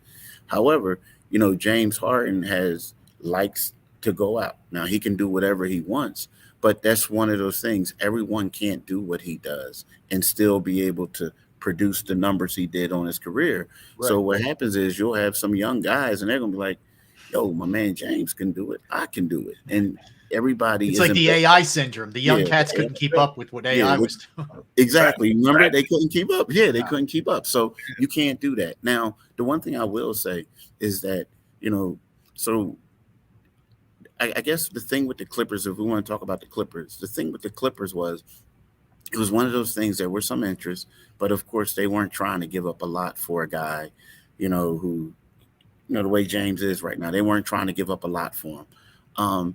And then what I mean is, the contract, he's in his final year. He's 34 years old. You're looking for him to be a utility player, so to speak. You know what I mean? Not like that lethal scorer. But I do think that now with Drew, then they turned their attention to Drew Holiday. They couldn't get him. You got to pay attention to what happens with Malcolm Brogdon, like if Portland wants to keep him or not, right? And then I think that James is still on their list from what I hear, but it's just a matter of are the Sixers going to come down on their, from their offer, what they want? Like, they want a lot for him, or the Sixers are looking at it is are the Clippers going to get desperate? So that's the one thing. And the thing about it is, when James is acting this way, he knows that he's being disruptive to where it could be where the Sixers are just want to get him out of here, and they'll say, hey, look, just give us whatever you can. Like, we just want to get rid of this problem. But what that does is it gives the teams like the Clippers the advantage. and Daryl Morey and I think you don't want to do that. But at the same time, James knows the best way to get traded a lot of times is being as disruptive as you can. So I think the Clippers are still a possibility. Well, okay, Keith. So that leads me into like one of Daryl Morey's strengths is he doesn't respond to like outside noise. He's very, I mean this complimentary. He's stubborn. He's going to do it his way. What he thinks the value is. He's not going to let other people, affect him. But in this case, you probably do get to a point where you're like, if this is really chaotic, that it's like addition by subtraction. You got to. Even though you might not get what you want initially, but you got to move on. Like, where do you reach that point? I guess it depends on how James reacts here. I guess. Yeah, I think you got to reach that point quickly. I do now. I get it. You can look at it two ways and say, forget this season. We're going to ride it out, right? We only have 5 guys under contract beyond this season, and 2 of them are on like non-guaranteed deals, so they may not even be here, right? Yeah. So you could say we'll ride it out, but at the same time, you do not want this to be so disruptive. And there are, believe it or not, even though the Sixers didn't make any moves comparable to what Boston did, the New York Knicks, and the Milwaukee Bucks, there is pressure for them to get out of the second round. So, and with that being said, you look at a guy like Daryl Morey, before it was Doc Rivers, right? It was like, well, Doc can't coach, Doc can't do this. Now people are looking at Daryl and saying, hey, man, what are you doing in regards to bringing in talent? Yes, you hired Nick Nurse, but I feel like there is some pressure on him to do something. And I think the longer that this thing goes on, the people in Philadelphia, people like everywhere are going to say, look, Daryl, you really messed this up. You know what I mean? Yeah. Because you were the guy who brought James here. So I think with that little bit of pressure, to me, I think that rock bottom is hitting, or whenever you got to decide that you got to make a move, because you don't want this thing to go on. You don't want it to go on. How is Joel handling all this? I mean, he's not shy about speaking his mind, but in this case, he, as the leader, he has to be politically correct so that he doesn't add more fuel to the fire. Yeah, you know what? It's funny. I think he is handling it kind of well. Again, and it's one of those things where the season just started. I mean, he had his media day. They had the media availability yesterday. Joel didn't speak. So, but I do think it's kind of like this is something to pay attention to, because if you remember 2 years ago when they had their media day, Joel was at the podium and he talked about Ben Simmons, and he said, we want Ben Simmons back, right? They all said that, we did great things. He's an integral part. But as the stuff started going along, then Joel was like, he was basically very dismissive when people start talking about Ben Simmons. And he says, what did he say? He says, I don't watch something. I don't want to mess up what he said, but I'm paraphrasing. It was something about like babies, you know what I mean? Like, I'm not babysitting or something. Yeah, I'm not babysitting. Yeah. You know what I mean? I don't care about, he even said, I don't care about that man. So, it's one of those things where it's early on. Now you got to understand something, that the relationship that Joel Embiid had comparable to the relationship that had with Ben Simmons comparable with James Harden was different, right? James Harden got Joel the ball, you know what I mean? This and that. Whereas I felt like there were times when Joel and Ben were both battling, trying to be the guy. So it's a slightly different, but I think in a couple weeks, if this thing continues to drag on, Joel may start changing his tune, right? And just say, let's get something out. Let's just resolve this one way or another.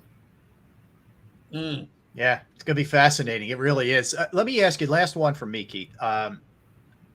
If you're Nick Nurse, with the uncertainty of James Harden, how do you go about sort of setting things up here? Like how I guess you have a plan A and a plan B, I would guess, but doesn't that dramatically affect like Maxey and, what the backcourt looks like and whatnot versus what what you want to do ideally versus what you maybe doing without him or with him? How do Has there been any talk about that? Yeah. So, like, there is a plan A, plan B. So, right now, when you look at, let's just say with Harden, you want Harden to be the facilitator. You want him to get other people involved. I feel like if Harden is here, we'll see Maxey being more of Maxey. And what I mean by that is, getting out in space, scoring, taking advantage of his scoring ability, right? But if Harden's not here, then you're going to put the ball in Maxey's hand. And right now, Maxey's going to be the point guard. With that being said, it's going to be a learning curve for him. Now, I get it. A lot of people are saying, what are you talking about? This guy played it before. But yeah, but when I look at Maxey, and I'm not comparing him to this guy, so I don't want anybody to say, what are you talking about? But he's kind of sort of like a Dwayne Wade to me in the comparison to, he's a smaller two guard who can handle the ball a little bit, but he's not a point guard. So and then his strength is when he's playing with an elite point guard who can get him in great spaces. So that's what's going to have to happen. Like, Maxey is going to have to assume that role. Pat Bev's going to have to come in and do certain things.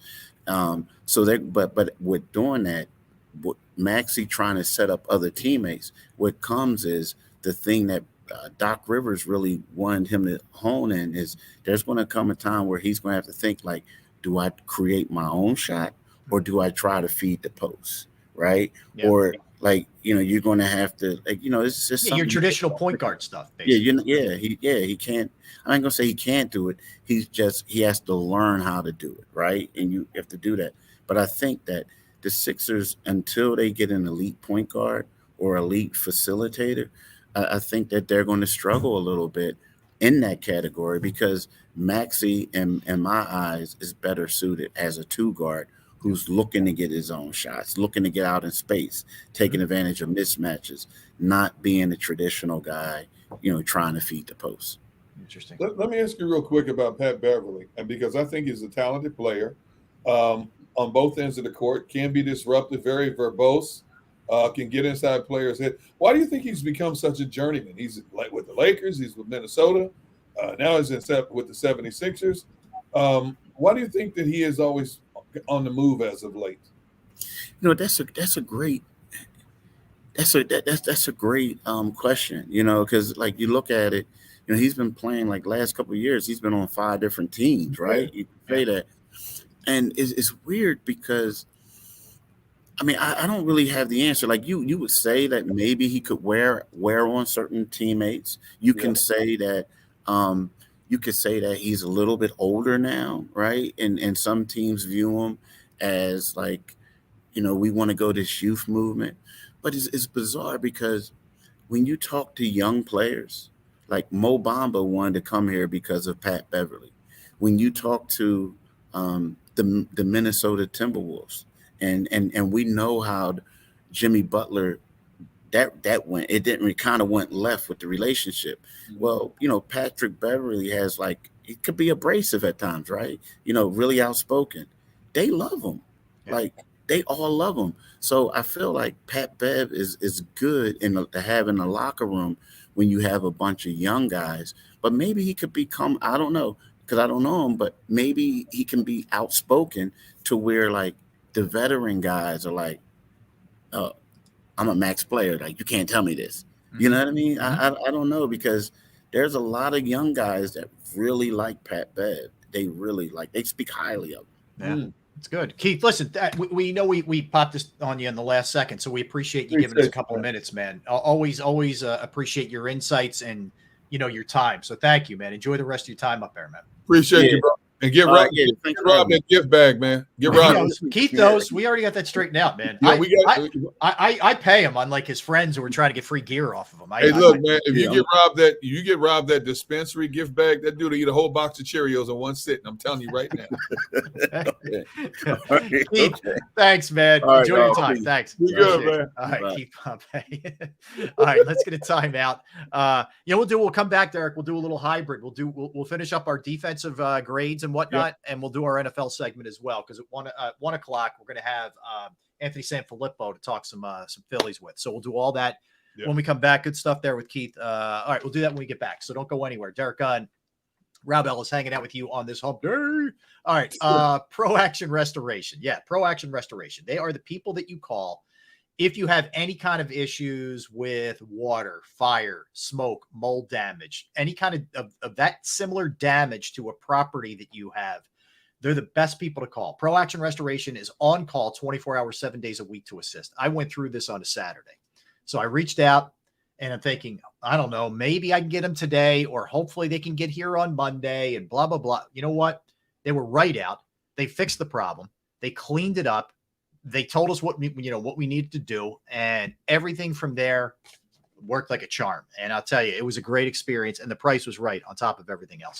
Pro Action Restoration is a licensed, bonded, fully insured company. They've been serving the tri-state area for more than 2 decades, and they will work in conjunction with your insurance company. So again, water, fire, smoke damage, mold remediation, could be even something beyond that. If you're not sure, just reach out, get a consultation. Give them a call at 610-623-3760, 610-623-3760, or online at proactionrestoration.com. That's proactionrestoration.com. Go to get your game on. Go for the beers. Go for the cheers. Go for the hit and the hits. Go for the stakes and the stakes. Go to get your parlay on. Go to get your party on. Go for the scene. Go for the screens. Go for the gallery. Go for the win. Go to Ocean. Visit theoceanac.com to plan your visit. At Pond Lehocky, we've recovered billions of dollars for our clients, and we're confident we can do the same for you.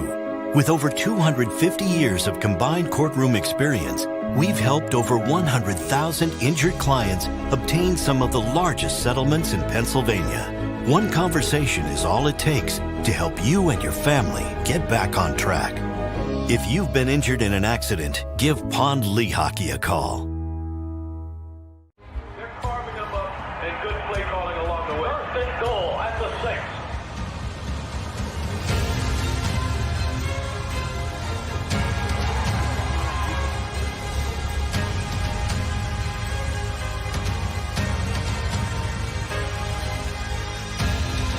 On the field of life, First Trust Bank is there for you.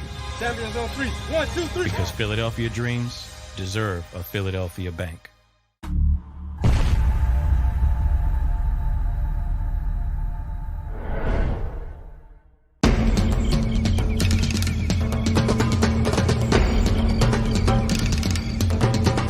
Staffing is not easy, but that's what we do every day, all day. The key to our success is storytelling, asking the right questions to find the right people. Hi, I'm Gary Kane, president of Kane Partners. We want to be your staffing partner.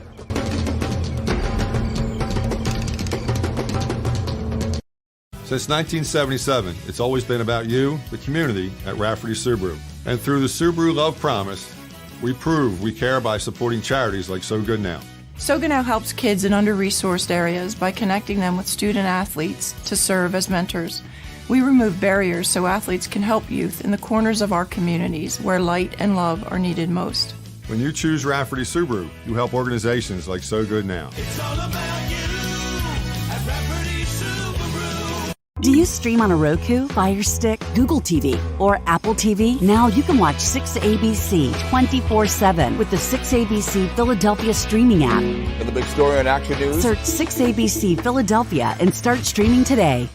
EAGLES, Eagles.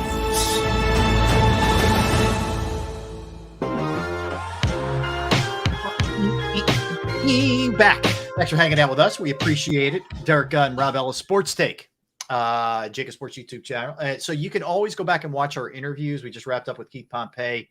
Just go to jakibsports.com or JAKIB Sports YouTube channel, as well as anybody we had on yesterday. Or if you missed certain, you had to go back to work or whatever the case may be, you can always go back and watch the shows, and we encourage you to do so. All right. So, Derek, back to where we were. We were talking about the defense. We had already graded the offense for the most part. And right before Keith came on. So we were talking about the disparity. They've been very good against the run this year and not good against the pass. They're 27th against the pass, which is the opposite, the inverse of what it was last year. How much of that is understandable considering the talent that they lost in the offseason? And then on top of it, it's compounded by the fact that you lose Avonte Maddox. Like, what I'm asking is, do we have to have a little bit of understanding that there was going to be a hit here? Like, they weren't going to look as good on the back end than they did last year. Yes, even if Avonte Maddox was there, it's a evolving process because you had a whole new plethora of coaches on that defensive side of the ball. But when you sprinkle in the young kids that you have back there, it takes more than just a few games to get that continuity down and to get the assignments down correctly and to know exactly where you're supposed to be at any given moment. But now that you've lost Avonte, and you have Bradbury down for one game, and let's face it, to be honest, somebody else is going to go down. You have, Blankenship had the rib issues. It's going to be a trial and error process, and there's going to be highs and there's going to be lows. That's going to be the case with the pass defense the entire season, especially when you consider you have two cornerbacks who are 30 plus, and Howie Roseman sees the future to where you have to start making that transition now, where you start bringing in some young guys who you have to grade and critique and get a feel for whether or not you can, if they're the ones that can step up and fill the gaps when you decide to part ways with Slay and Bradbury, either or. Who knows, after this season, one may be back next year. Both could not be back next year. We saw how it went down this year. One day we thought Slay was gone. Next day he's back, Bradbury, we just assumed that with the year he had last year, he was going to sell himself to the highest bidder. He came back here for less money, so we don't know what the future holds, but the Eagles have to plan for that just like any team.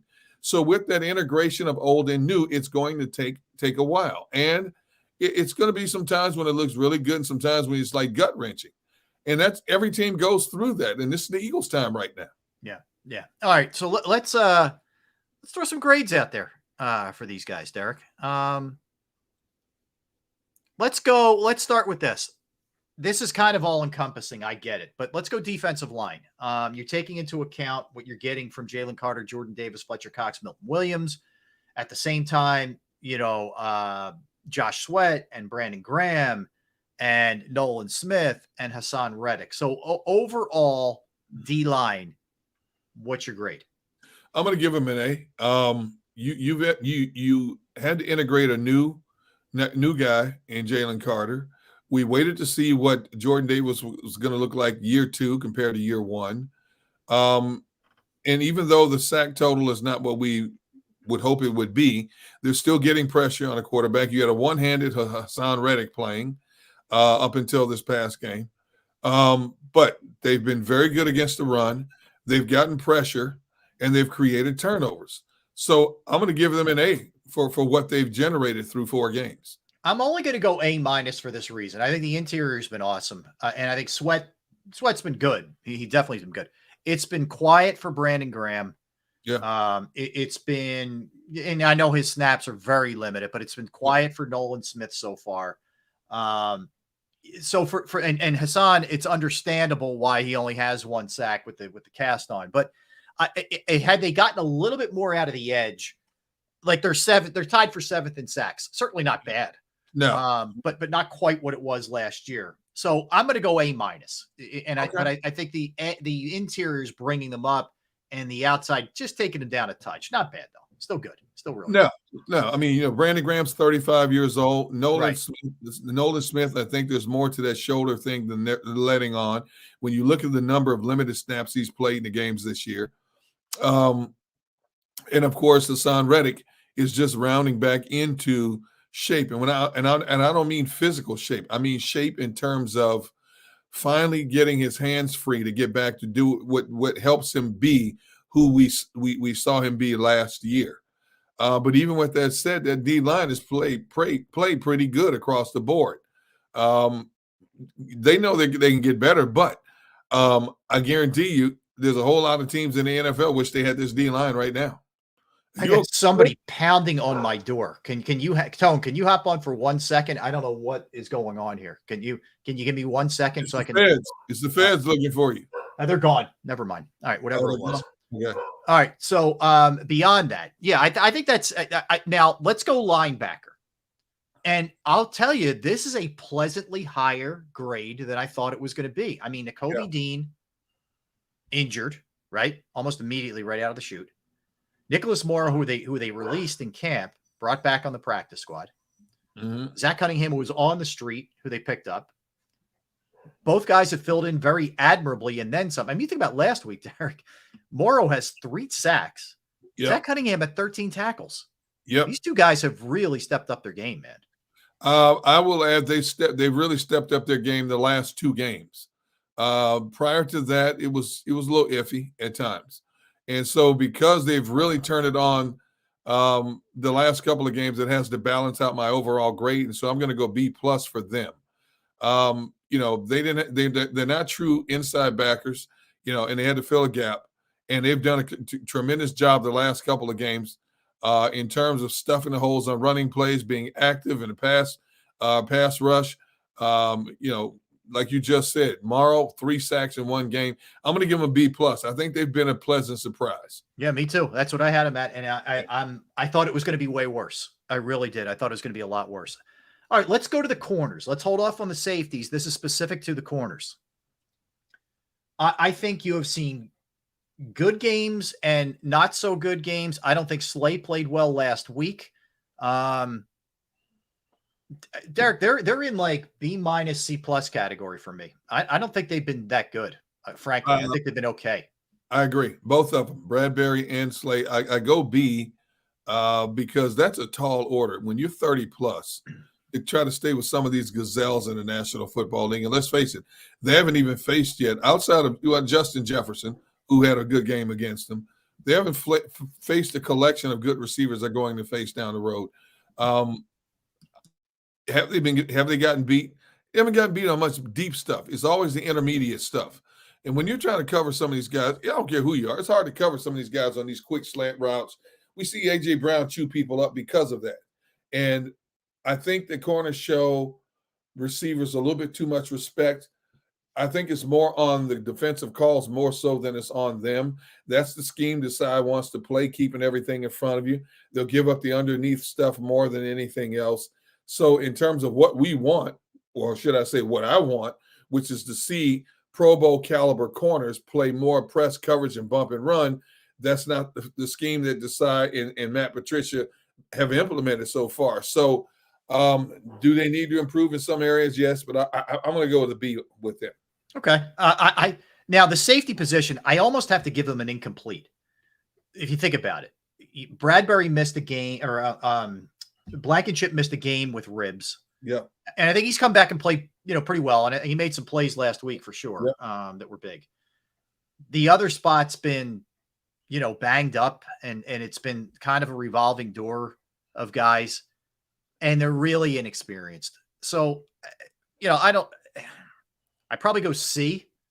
Yeah, but it's almost, to me, it's not even a grade if I'm looking at it. Yeah, I'm with you in the C department. When Blankenship has been in there, he's made plays.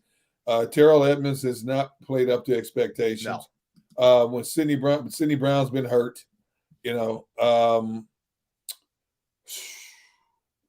there's still a huge question mark hovering over that entire unit. So yeah, I can't go higher than a C right now because I need to see some stability back there. I need to see two guys playing consistently together for a couple of games before I can evaluate and give an honest grade. But because of what you just brought up and what we discussed, C is the best I can do in that regard. And they really have to improve in the pass coverage as well. That's the big thing. And they're going to get tested this week, especially if Stafford can hold up. All right, before we get to the NFL stuff, you brought this up during our pre-show meeting. I thought it was interesting.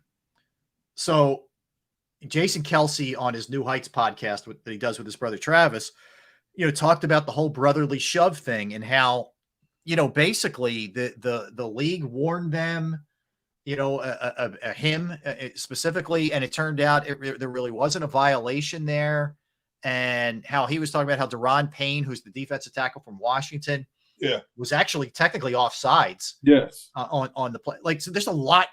It just feels like there's a lot of attention on this. And when there's this much attention on something, Derek, it's going to go away. I think this is the last year of it, but give me the gist of what Jason was talking about here. Basically, Jason was saying, the league has warned them about it. They said that Landon Dickerson is lining up offside.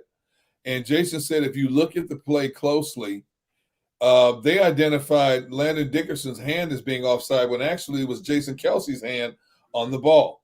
And then you look at Deron Payne, his head is definitely across the neutral zone, and he's got his hand under the ball, when you look at it. So the infraction is more so on the defensive players. And if you look at it, defensive players are getting closer and closer to the line of scrimmage. Yep. We saw this past weekend, what did we say? 4 to 5 teams try it, and none of them were successful except 69% around the league. Okay, and the Giants tried it on their first drive, and their starting rookie center and a tight end got hurt on the play because they don't practice it like the Eagles do. And Rob, it's brought up every week now. You got more teams trying it. You got the league now talking about warning the Eagles about it, when obviously they didn't look at the play close enough based on what Jason Kelsey. And if you go on Eagles Nation, you see an ISO of the play, the guys lined up in the trenches, and you see what Jason is talking about there. But because it's being talked about every week so far, I'm telling you, I said it last week, I'm going to keep saying it. I think the NFL is going to find a way to do away with this after this season. Honestly. Yeah, I do too. It feels like that's where the momentum is. It really does. Hey, Jake Elliott is the NFC Special Teams Player of the Week. Ended up totaling 14 points, 2 for 2 on PATs, 4 for 4, including the game winner, the 54-yarder. For Jake Elliott. No surprise there. That he ends up being the offensive player of the week. All right. NFL, Derek, couple things. It has been a day where teams are cutting out some of the fat, so to speak. So the Patriots released Randy Gregory. So, Derek, they signed him last offseason. The Broncos. Sorry, Broncos. They signed him last offseason. 5-year, $70 million deal. Like we talked to, it looked like he was going back to the Cowboys. Wasn't the case. He goes there. It doesn't work out. I guess this is further evidence of Peyton trying to clean house, but I don't know. Why didn't you do it before the season, I guess? So he's gone. He's out. The Patriots have traded to get J.C. Jackson back, another guy who's been banged up in his career, but has talent for sure. That is also coming on the heels of Christian Gonzalez, which stinks, is done for the year with the shoulder, the rookie who was having a really good start to his career. Randy Gregory is a good edge rusher, and I guarantee you there's going to be a number of teams inquiring about him. Yeah. Will the Eagles be one of those teams? That remains to be seen. But he's still a quality player. Don't be surprised if he goes back to Dallas. Don't be surprised. As far as J.C. Jackson, I've always been a big fan of his. Very physical player. He plays the game so physical, he hurts himself more times than not. And the Patriots are in a dire straits. Christian Gonzalez was having a good year so far. He had lived up to that first-round billing in Bill Belichick's scheme. It's a shame he's hurt. Where was JC? Was with who? The Chargers? Was he still with the Chargers? I'm surprised the Chargers gave up on him. Chargers have a nice defense. I think a better defense with JC in there. So obviously they must have some young emerging cornerback they'd like a little bit better and obviously cheaper. Yeah. But I think JC's going to help the back end of Belichick's defense. No question about that. Yeah, I don't think it's a bad move. I really don't.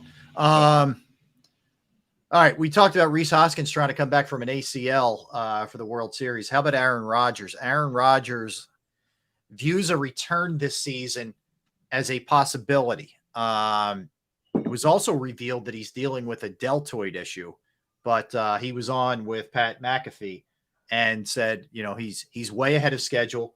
He was out of the boot way before most other people are out of the boot.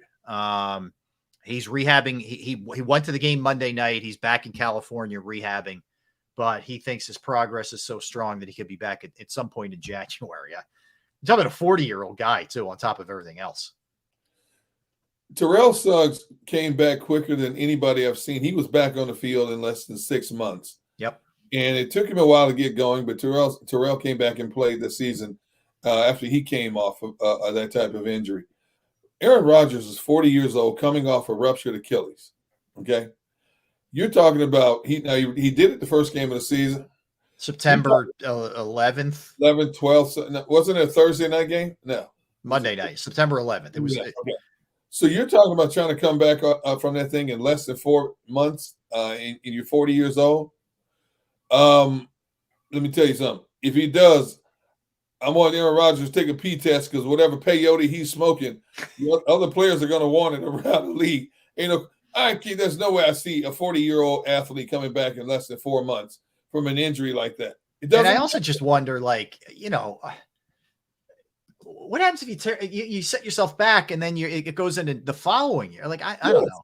Yes. And what I think this is all going to be I think the Jets are not going to be in contention for anything anyway. You know what I mean? Like, I don't think they're a playoff team anyway, so it's not going to make any difference. No. But yeah, who knows? I don't see. There's no way he's coming back in less than 4 months.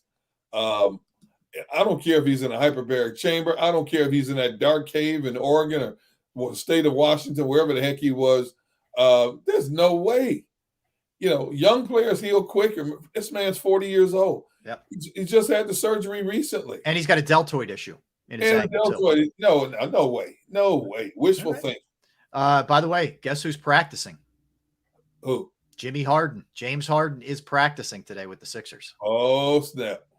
All right. So it just got real. We will keep you posted on how that goes. We'll see. Never a dull moment. Never a dull moment. James said, you know what?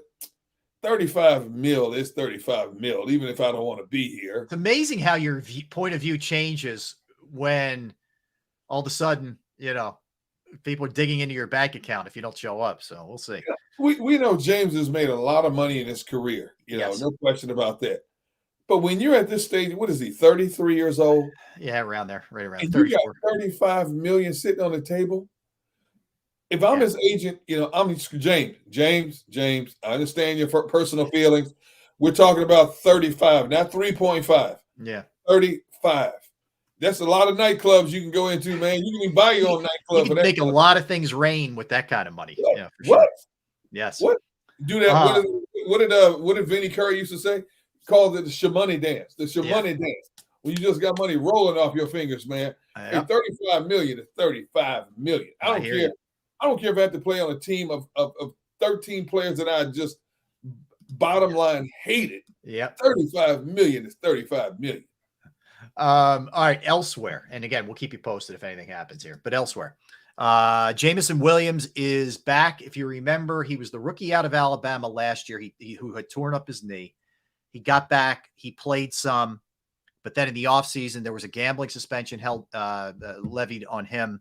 It was initially 6 games and then he got it down to 4 games. So he is eligible to play this week. So that's more firepower for that Lions team. Lions team is off to a 3-1 start.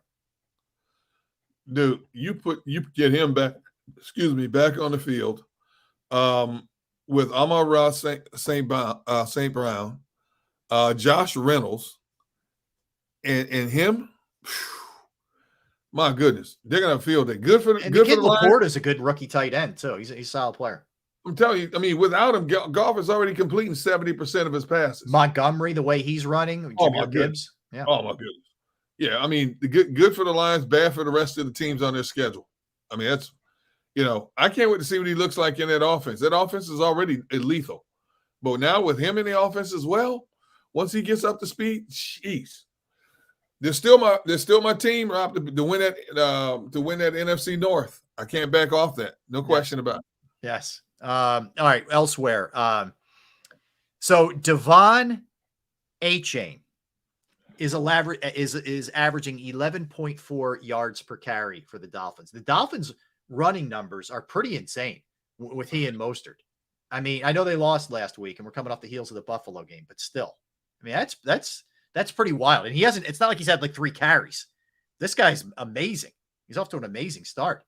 How many carries has he had? I think it's like 27, something like that. I wonder what his longest run is up to this point.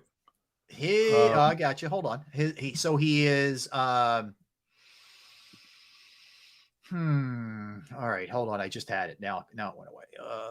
His longest run, D Gun, is Here it is, 67 yards. That helps.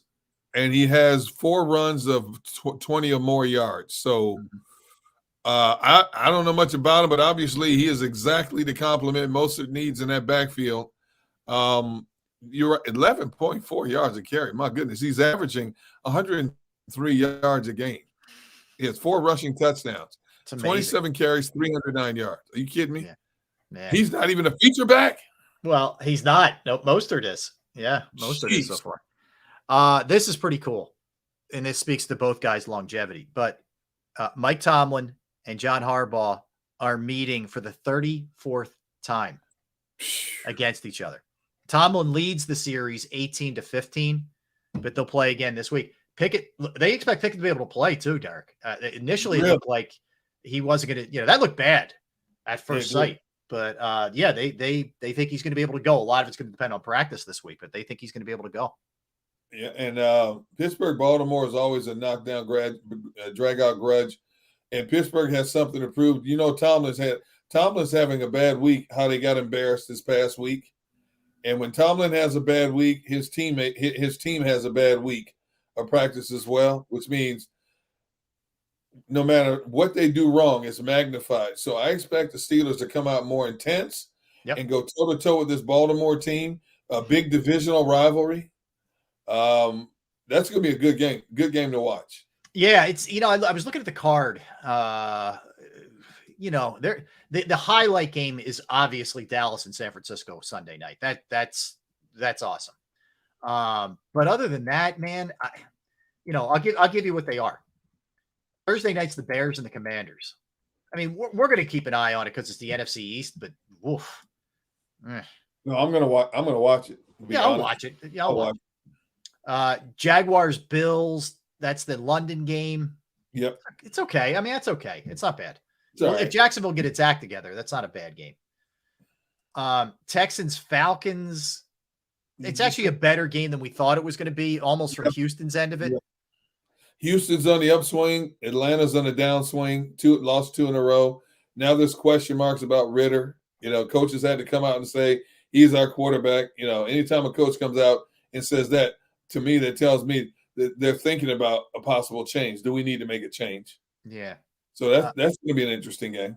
This one is interesting because both teams are 2-2 in the AFC South. Titans are at the Colts. So that's one to keep your eye on for sure.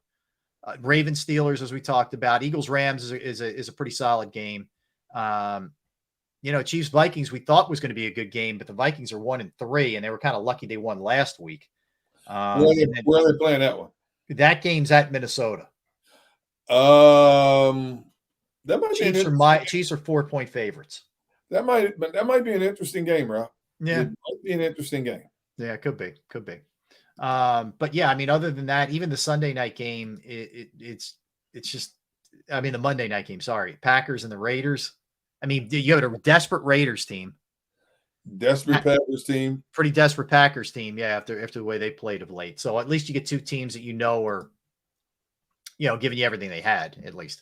Packers have been bringing in offensive linemen for workout this week, and they've brought in running backs this week as well. Yeah. So obviously Matt LaFleur is looking for some changes there. Mm-hmm. Raiders are a hot mess. Total. That's a pick'em game for me. Yeah. Saquon Barkley will return to team drills in practice today. Mentioned earlier, of note, Cooper Kupp is returning to practice this week also. So there's a couple of them. We don't know yet the status of Deshaun Watson, Cleveland. And we see what a difference that makes. So that could be a big deal there as well. Who's Cleveland playing? Cleveland is off. I'm sorry. The following week they're off. So you have 4 teams that are off. Our bye weeks start now.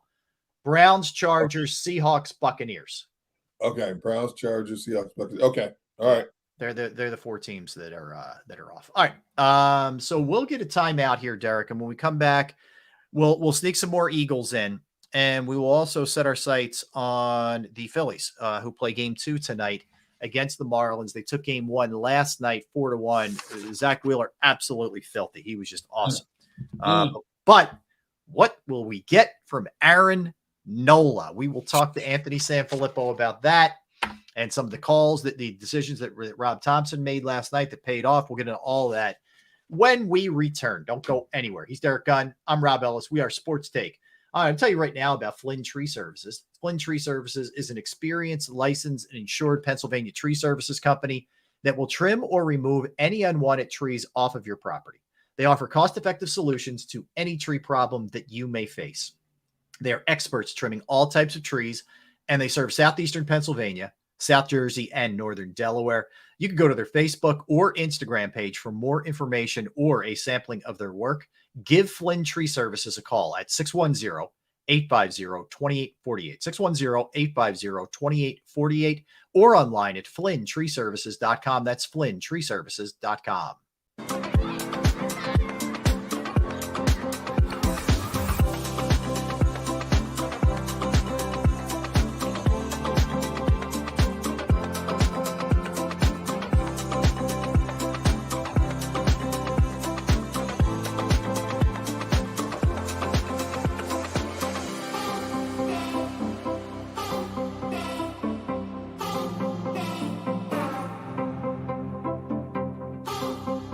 If you own a company and you're not producing a podcast, you're missing out. The public consumes messaging when they're ready. Join the professional podcast network of companies and let JAKIB Media Partners put you in the podcast arena. Come to our professional studio or we'll come to your place of business and professionally produce your company podcast. Call JAKIB Media right now at 267-261-3428, 267-261-3428.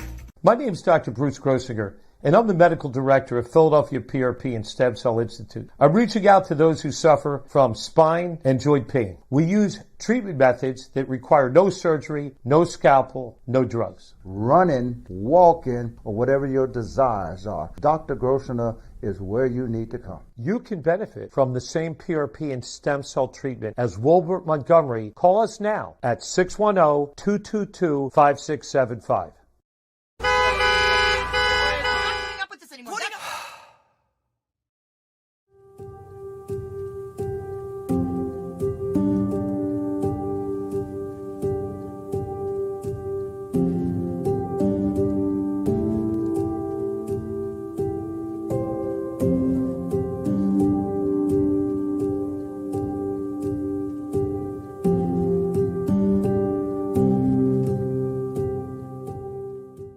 Score and save in southeastern PA and Delaware with Colony Pools this football season, and let the experts close your pool with a custom Merlin safety cover in green for the birds. And if you join our Winter Watch team, we'll give you another 20% off, and Colony Pools will handle it all.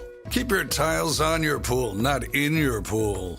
Fly with Colony right now, birds fans. Visit flywithcolony.com.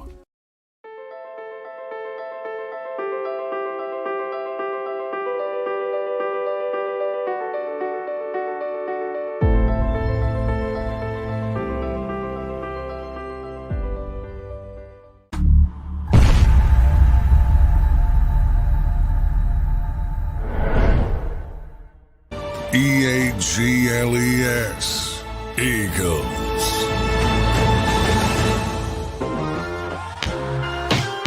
Thanks for hanging out with us. He's Derek Gunn. I'm Rob Ellis. We are Sports Take, JAKIB Sports YouTube Network. Very excited to talk to our next guest. Does an awesome job covering the Flyers, also the Phillies, and I love the podcast that he does called Crossed Up with Bob Wankel. It's really, really well done. Crossed Up, a Phillies podcast, but you can check him out on Twitter or X at Ant San Philly. That would be Anthony Sanfilippo. What's up, Ant? How are you, my man? Hey, how you doing, boys? Good to see you today. Good to see you, man. Good. All right, I got to hit you with this, Ant, right out of the chute. Yeah. You've covered sports for a long time, a variety of sports. Yes. We hear a lot about how different the crowds have been through this Phillies run, both last year and then into last night.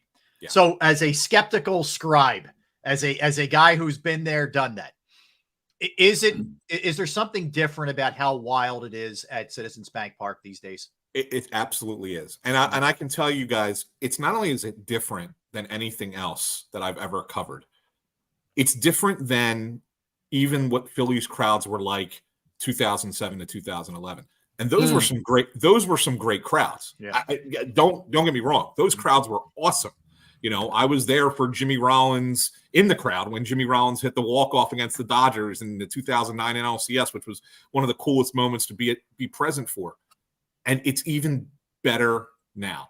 What you're getting down there is the fans on their feet for the entirety of the game.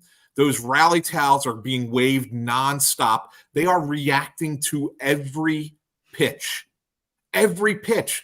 And I can tell you what was brilliant yesterday, and I think this has had to be well planned by the Phillies.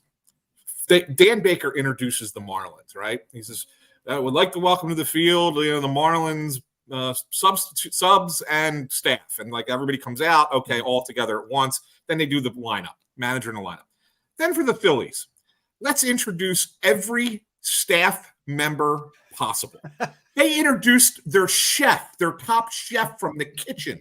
No, they didn't. No, they Frankie didn't. Two Scoops. They got to get Frankie out there. They should have had him. They should have had them. But no, I'm talking about the people that are like clubhouse staff. Yeah, and in the players' kitchen. But they introduced every last one of them.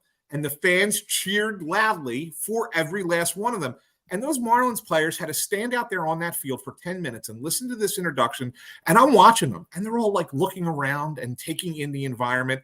And they had to think, this is a different game than we've ever played before. Yeah. And that's what it was like. And so that's why they have such a great advantage. I don't know if you guys know this. Phillies have the best winning percentage of all time of any team in the history of Major League Baseball at Citizens Bank Park in the playoffs for a home park. Wow. They have the best record ever, minimum 30 games played. Wow. Ever, for one ballpark. I didn't know that. No, and one more thing, Ant, I know, Gunnar, you want to hit him up with a question, but having Hoskins was also another, chef's kiss, just perfection. Yes. Yeah. That was great. It was perfect. It was because, you don't know. I mean, is he ever going to, play for the Phillies again? I mean, maybe he gets a chance in the World Series, but if they get there, but you don't know that that's going to happen. So, and, he's going to go down to Florida and, work out with the stay ready guys and, try and get back. So he may never be on that field again and be able to address the fans. That was perfect. It was perfectly designed by the Phillies. Anthony, why do you think this fan base has become so rabid towards this particular group of guys? And when I say this particular group, I go back to last year also, more so than the collection of players that you talked about from that 07, 011 era. I think that there is two reasons for this, Gunnar. I'd say one, Bryce Harper. Okay. He may be the greatest panderer in the history of pandering. Okay, in all honesty, and I say that, in a way that it's not. I'm not trying to take away from what he does, but he gets it. He understands. You tell the fans how awesome they are, they will love you back in return. Okay. But secondly, and I think that this is a credit to John Middleton as the primary front-facing owner. He's a little bit different in that he lets them be a little bit more personality-driven, a little bit more loose, a little bit more out there. I mean, could you imagine the Phillies allowing for a video to be put out where one of their players says, "If you don't like it, get the F out of Philly"? I mean, would you do you think that would have happened in 2007 to 2011? The hype video for yesterday. Right, the hype video, right? So it would not have happened. But this ownership group is like, go nuts, guys, do it. The city will embrace you more. And so because of that, it's a love fest down there. It constantly is with these guys. It's great. Yeah, it is amazing. So let's look at the game here, and look, I don't think it shocked any of us, but because Wheeler's been an unbelievable postseason pitcher. But I'm going to go out on a limb and say that's the best I've seen him look. I mean, he had all 4 or 5 pitches, and he was making the Marlins look bad on everything. He ran out of gas, I thought, a little in the 7th, but man, was he dominant before that. Yeah, I mean, and even when you say ran out of gas a little bit in the 7th, I mean, really, it's just the big double, right? I mean, that's the only. It's the only one I thought anybody really hit hard off him all day. Another great note. the third pitch of the game, Larissa Rise hits that ball to left field that Christian Pache makes a great running catch on. It's the only out Phillies outfielder made the entire game. Jeez. Wow. That's how good Wheeler was. Like everything was weak contact, pop-ups or ground balls in the infield or strikeouts. And that's it. So it was the only out that was made by an outfielder in the entire game was the first batter of the game. That's crazy, man. So that just goes to show how on he was, right? Jeez. I mean, the Marlins couldn't touch him. They couldn't touch him. Josh Bell was the only guy who got a couple hits off, and that's it. He's swinging a good bat in general. Yeah. So, I mean, yes, it was one of the best pitching performances in a playoff game by a Phillies pitcher. I mean, it ranks up there. I mean, obviously Halliday's no hitter, Schilling's start in the World Series in '93. You can probably find a couple others. Others from back in the day, but really that's how good of an outing it was. Anthony, this team is loaded with big name, big bopper type players, but you look at those who produced the runs last night are the kids who have been doing it all season long. The Stotts, the Paches, even Bone. Bone has made a name for himself, but he's still not the Harper, the Trey Turners, the Schwarber types. And I've talked to Rob about this. I said, outside of maybe the Braves, this lineup 1 through 9 puts so much stress on a pitcher. Mm-hmm. Most pitchers go to the mound thinking, well, if I make a mistake here, I still got the back end of a weak hitting lineup. You don't have a weak hitting spot in this lineup, which is phenomenal how this team is constructed. It's so much better than it was a year ago. And this is why, we've had these debates all year long about, why is Kyle Schwarber a true leadoff hitter? Well, this year, I think he is, whereas last year I would have questioned it a little bit more. This year, when you think about it, because of all those other guys you're talking about, Gunnar, all those players who are at the bottom of the lineup who can now get on base and be productive, when Kyle Schwarber comes up and he's batting more than anyone else, you put your best home run hitter into a spot that's going to have the most opportunities to hit a home run. And guess what? He's going to come up with guys on base this year. Right. He had 103 RBIs out of a leadoff spot. How many guys get 103 RBIs out of the leadoff spot? Not many. So that just goes to show you how good the bottom of the lineup has been. And so, when you have that 1 through 9 and you are, look, that kid Luzardo is a really good pitcher. Okay. Yes. I think that, he, the moment probably got him a little bit last night, but they worked him. They made him throw 24 pitches in that first inning, even though the runs didn't score. He threw 24 pitches. He was up to 60 pitches through 3 innings. By the 4th inning, and they're adding on runs. It's like, he threw 90 pitches. Like, what are you gonna do? I mean, he's a good pitcher, struck out 6 or 7 guys, but it doesn't matter if you're getting him out of the game and getting into that weaker bullpen in the 5th inning. Yeah, that you did your job, and that's how good this lineup is that they're able to do that to pitchers. And the same people who complain about Schwarber not being your prototype leadoff guy are the people who are complaining that the Eagles 4-0 start is not pretty enough. Not good enough. Right. It's the same thing. Like, give me W's and L's. Yeah. That's all I care about. And when he leads off, they win. Plain and simple. All right. Anyway, that's my little rant for the day, and I'll get off my soapbox. But I want to give Thompson credit too here. I mean, he could have gone Marsh and left. I know it was lefty. He goes Pache. Pache makes the catch that you mentioned with the ball that Arise scolded. Early, the lone outfield out. But beyond that, he comes up with a big hit as well. I mean, he pushed a lot of right buttons last night. I thought he did it well with Wheeler in the bullpen. It was a good Rob Thompson night for sure. Yeah, it really was. And I think it's the reason that it plays out that way. You're going to give him credit, and he deserves the credit. But it's the buy-in by the players, right? Like, Brandon Marsh can sulk over the fact that he's not in the game 1 lineup, and he's probably not going to be in the lineup again tonight. But they have a plan, and the plan is, hey, listen, we're going to start with a guy who's better against left-handed pitching. He's not great against left-handed pitching, but he's better, and he's an excellent defensive outfielder, so that helps us, especially in the first inning of a game. The most runs are scored in the first inning of baseball games, right? It's known that it's been that way forever in baseball. So you have a guy out there who's going to take away hits. Not that Marsh couldn't, but I mean, Pache's not hurting you in that regard. And then as soon as they go to a right-handed reliever, Marsh is coming in. So it's like they're splitting the game. So it's not like Marsh isn't playing; he's getting in there, and both guys are bought in, and they agree, and they're like, "Yeah, this is great. This is what's going to help the team," and they're happy about it. Marsh said it last night. He says, "Guess what? You know where I'm going to be tomorrow when that game starts? On the top step, waving the towel." Like, I'm going to be doing that. I'm going to be doing the same thing because he knows his opportunity is going to come as well. And he's going to do something great at some point in the playoffs. And, last night it was Pache's turn. It might be Marsh's turn at some point tonight. Right.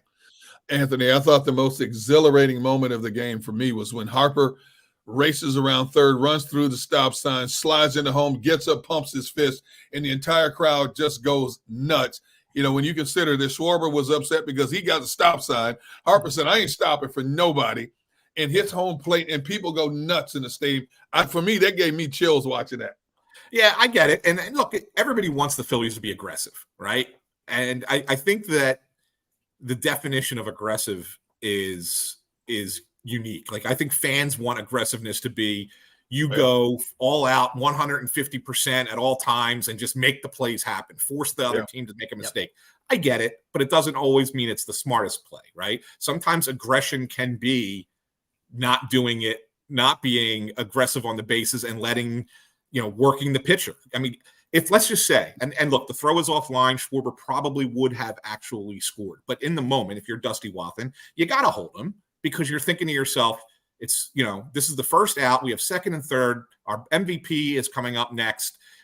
He's going to get the runs in. We can score more. If we get thrown out at the plate, it's 2 outs and a runner at second. We can't go for it there. So the aggression is you kept the inning going. You forced Luzardo to throw a bunch more pitches, and that's why he gets out of the game in the fifth inning, right? I mean, maybe Schwarber scores, but if you're in the moment and Sanchez has got a gun coming from right field, you got to think, I got to hold him here for a second because of who's coming up and where we're at in the game. It's still nothing, right? It's still a tie game. So I think that in that one, I'm okay. I thought he pushed the envelope a little bit with Castellanos, and he probably should not have held Harper because they had an infielder playing left field at that point. And Harper was reading it too because you could see the whole thing in front of him. But I think the first one, I think it was perfectly acceptable to hold Schwarber. And debating whether or not he should have, do you think like that because there was a lot of heat? I know he's not on his phone checking social media. I don't mean that, but maybe because people wanted him to send him. Then Wathan got screwed up. He didn't have the best day over there. I mean, that's what I said. I thought that his next two situations, I think he got wrong. I think sending Castellanos, I didn't hate it, but at the same time, it was a really good throw by Chisholm. It was a great throw by Chisholm. I didn't hate it, but you gotta look at the situation as you got the pitcher on the ropes at this point. Yeah. Right. Let's keep getting him. Let's keep him on the ropes. Let's not give him an opportunity to get off. So I probably would have held Castellanos, and I don't know how you think about holding Harper in that spot. Again, like I said, they had an infielder playing left field. John Birdie had just moved out there after a pinch hit from earlier in the game. And he's not throwing out Bryce Harper from the wall. I mean, there's a relay throw. I get it. But, you need two perfect throws to get Harper. And it wasn't even close. So, I thought that he struggled with the second two plays, of course. Let's go to the $1 million question tonight. And that's Aaron Nola. Now, understanding he made some tweaks to some things in the last two starts and did look better, in fairness. And started off last year, and I'll include the Houston game to get them in, calling that a postseason game, even though it was technically the regular season. He pitched well in the early portion of the postseason. You have any kind of expectation, or is this a coin flip for you? No, I actually expect him to pitch well, and I'm going to tell you why. Let's look back here, and I know everybody's just saying, well, it's the last two starts. I want you to look back at his last 9 starts. The Phillies are 8-1 in those 9 starts. Okay, he had the one loss, which was a blow-up game against Milwaukee. They gave up the 7 runs in 4 innings. Whatever, it was a terrible, terrible start. He even said it afterwards that he was awful. But the other 8 starts, 3.15 ERA, 1.07 WHIP.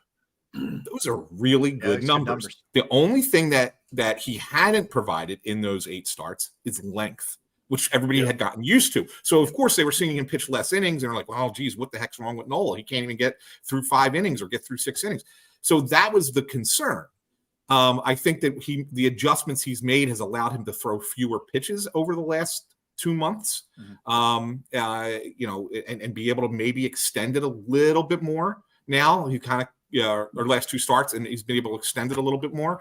So I think that that's the thing that you're going to see a difference of. I don't know. I think Aaron Nola is pitching pretty good right now, and I'm pretty confident in him being able to give you a good start. I feel good about him tonight too. Do you think somewhere in the back of his mind there's extra motivation because every time he steps on that hill, he's thinking it could be his last time for the Yeah. Phillies. And obviously, you know, what he does, especially now, magnified even more so, can enhance his money value. Yeah, that's a great question, Gunnar, because he'll tell you no that he's not thinking about it, right? I mean, but I don't know, it's human nature. How can you not? Yeah. And I actually wrote a story about this today on Crossing Broad, and comparing, him and Rhys Hoskins, because those were the two guys who were part of the old regime that didn't win, that are still here. Okay, now Hoskins had his playoff moment last year with the bat spike and everything else. That's why he got that love and that reception that he got last night. But their legacy is kind of intertwined and still incomplete, because this year is not over yet, and Aaron Nola has not had that playoff moment. He had a great start against the Cardinals in playoffs last year, but then after that, he kind of died out. He kind of got tired. His arm went bad. But I think he's in a spot right now where he should be healthy enough and should have few enough innings that he can go 3-4 more starts in the playoffs and not run into that, be gassed kind of situation. I think that he has an opportunity to rewrite the legacy for him. And then, in a way, if it works for the Phillies and they can get to the World Series and Hoskins can get back, it's for both of them. I think Nola has that on him, and it's got to be, the pressure is there, but can he live up to it? I think he can. In this round, we'll see what it's like against. Hey, Ant, last night, every like I said, the buttons were pushed right. Alvarado comes in, he does his thing, Hoffman, and then you get the Kimbrel. Ideally for you, and again, I know a lot of this with Thompson is matchups. You get your heavy righty, he might go Kimbrel in the eighth, whatever. Who would you ideally, how would you like to see it set up if you had to drop 3 on the back end? Who would it be for you? Yeah, it's a great question. And I'm going to go kind of the same way that Thompson goes. Like, I think Alvarado's the best reliever you have right now. And I don't think it's close. I think he's easily the best reliever. But you want to use him in the spot that you think is most critical.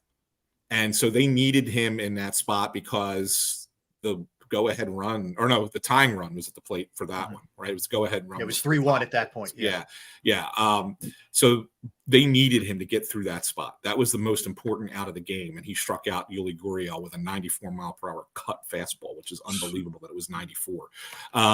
So like that was the biggest at bat. So I want my best pitcher in that spot. So I think that he did it right yesterday in that regard. But if you're ideally saying, okay, one inning, how do you want it to go? I'd take Alvarado in the 9th. Okay. I would really close with him. But I think where it was in the lineup last night, it made sense to go Alvarado first, Hoffman to get that big out in the 8th inning, and then have Kimbrel pitch the 9th. There's no question, talent for talent, the Phillies are the superior team. But based on what you said off the top of our discussion, the Marlins walk out on the field, 45,000 plus. I mean, they're screaming before the game even starts. Yeah. And I guarantee you, they haven't been in a stadium like this all season. No. How much do you think that psychologically affected them going up against this team? I think it's huge, Gunnar. I think it's huge. I think, Rob Thompson said that there was a coach from another team, and I believe it was from San Diego. I don't know that with 100% certainty, but I kind of get the sense that that's who it was, that came in and said playing in this ballpark with that crowd was 4 hours of hell. And that's what it, and honestly, that's what it's like, because maybe it's not 4 hours this year because the pitch clock, the games are a little bit faster. It's probably more like 3 hours of hell, or 3.5.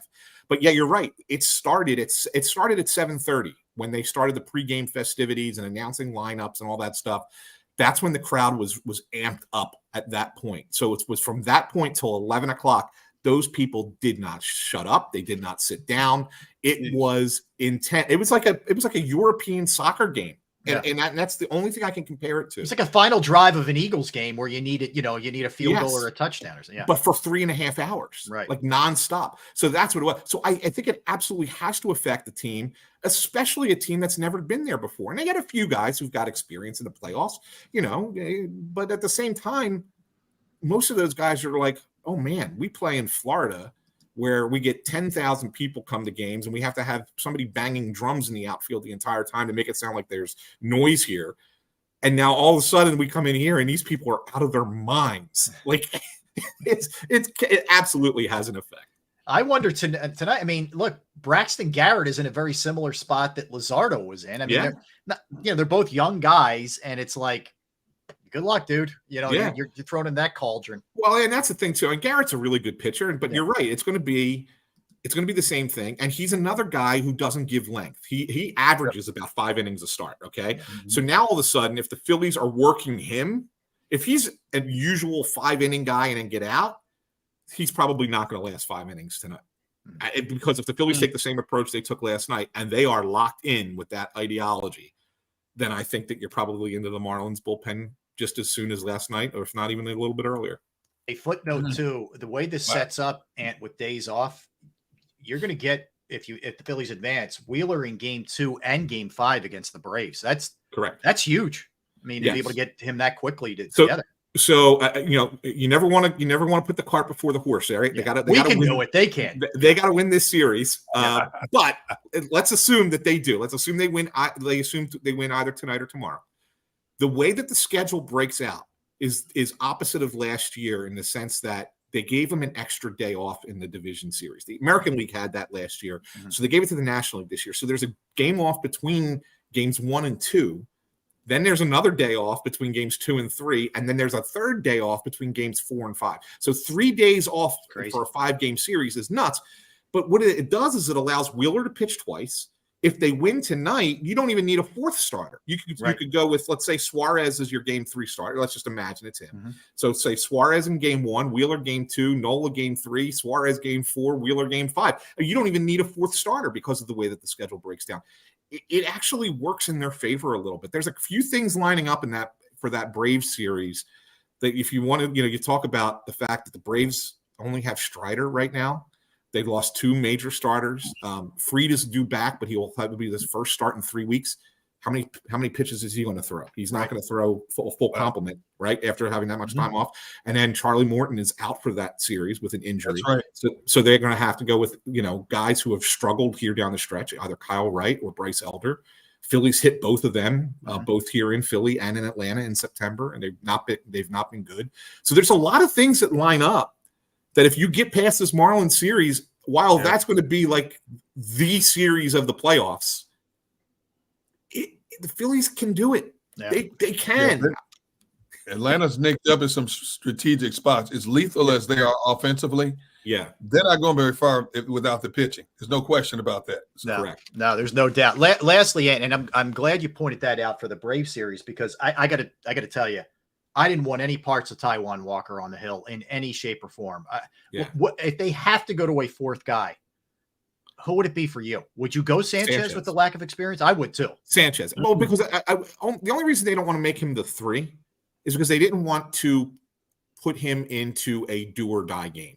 Yeah, they'd rather have Suarez, who's a chill. Yeah. And I think that if you do it in a certain way, and you do need that 4th star. So let's say the Marlins win tonight, and then you win game 3 tomorrow, and then you have to start Saturday. Well, now you need a 4th starter, but it's okay to throw Sanchez in game 1 because it's not an elimination game, right? So you feel more comfortable doing that, and then you can figure it out from there. How you want to spread out the remaining 4 games of that series. So yeah, I mean, to me, I think it depends on where it is. I think Taijuan Walker is on this roster. People are wondering why he's on the roster, but I think that the main reason he's there is you no longer have the ghost runner in extra innings. Right. Thank goodness. So if you get into a game that goes long, you're going to need him, and you need somebody to throw multiple innings. Right. You need a guy who's stretched out and is a starting pitcher, basically to do it. So that's Taijuan Walker. That's his role. Right. And I'm okay if if you're in the 12th inning of a playoff game and you need a guy to throw you 3 innings, well, Taijuan Walker is going to be better than trying to piecemeal it with a bullpen guy, right? No question. And good stuff, man. Follow Anthony at AntSanPhilly, and of course on Crossing Broad. And again, check out both of his podcasts. Know the Goalie, as Flyers coverage goes, and Crossed Up, a Phillies podcast with Bob Wankel as well. And thanks for taking a couple minutes, man. Thank you, man. Chatting with you. Anytime, boys. All right, brother. Take care. That is Anthony Sanfilippo. Good Philly stuff there, Gunner. Always good digging in a little bit more. Yeah, I was looking ahead at the next series. I'm saying to myself, this sets up really well here with Wheeler for them. So we'll see. Again, you got to get through tonight or potentially tomorrow. But it is It is setting up nicely. All right, let's get a timeout. Let's come back. We'll jump around a little bit. For one of the baseball games yesterday, your mind is going to be, we just came off the Phillies insanity. There's the opposite of that, Derek. We'll talk about that when we come back. Birthdays, movies, more Eagles. We got all kinds of stuff in store for you when we return. Don't go anywhere. That's Derek Gunn. I am Rob Ellis. We are Sports Take. Right back. Go to get your game on.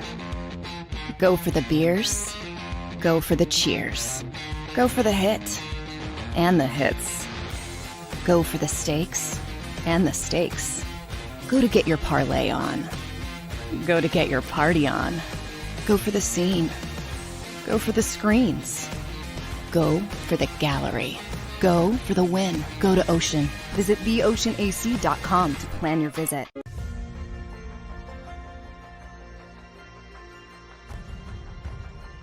I remember getting my heart broken when they lost the Super Bowl in 2004. We were big Eagles fans. We moved to South Philly because of the Eagles. When they won, we went straight to Broad Street, and everybody was going nuts over there, and it was just a memory that you'll never forget.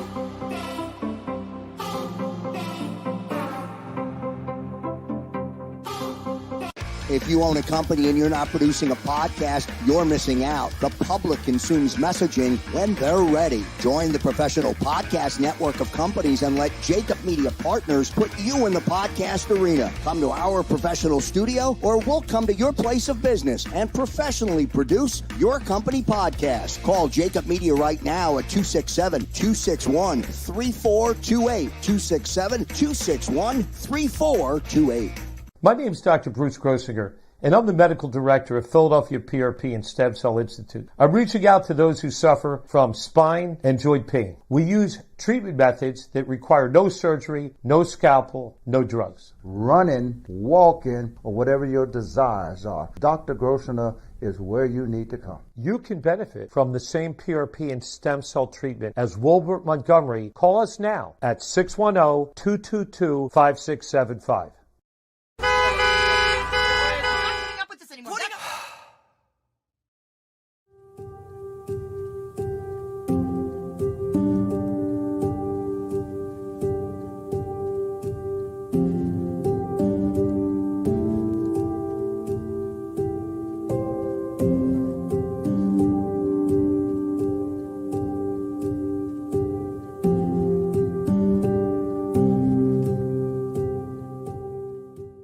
Score and save in southeastern PA and Delaware with Colony Pools this football season, and let the experts close your pool with a custom Merlin safety cover in green for the birds. And if you join our Winter Watch team, we'll give you another 20% off, and Colony Pools will handle it all. Keep your tiles on your pool, not in your pool. Fly with Colony right now, Birds fans. Visit flywithcolony.com.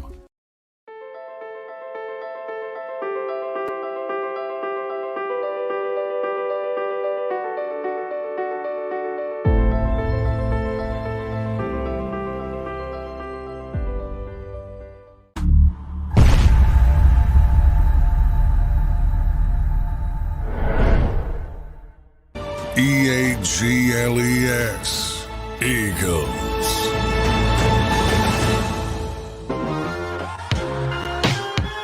Back, D-Gun, Rob Ellis, Sports Take, JAKIB Sports YouTube. Rob Ellis. Derek Gunn. Where will you be at 2:20 Eastern time today? I don't know. Got to run some errands. Now, my kids alerted me to this, and I'm looking, and I see it's all over CNN. Have you heard about this? At 2:20 Eastern time today, the federal government will conduct a nationwide test of its emergency alert system and wireless emergency acts, which means your phone is going to go off with a sound at 2:20.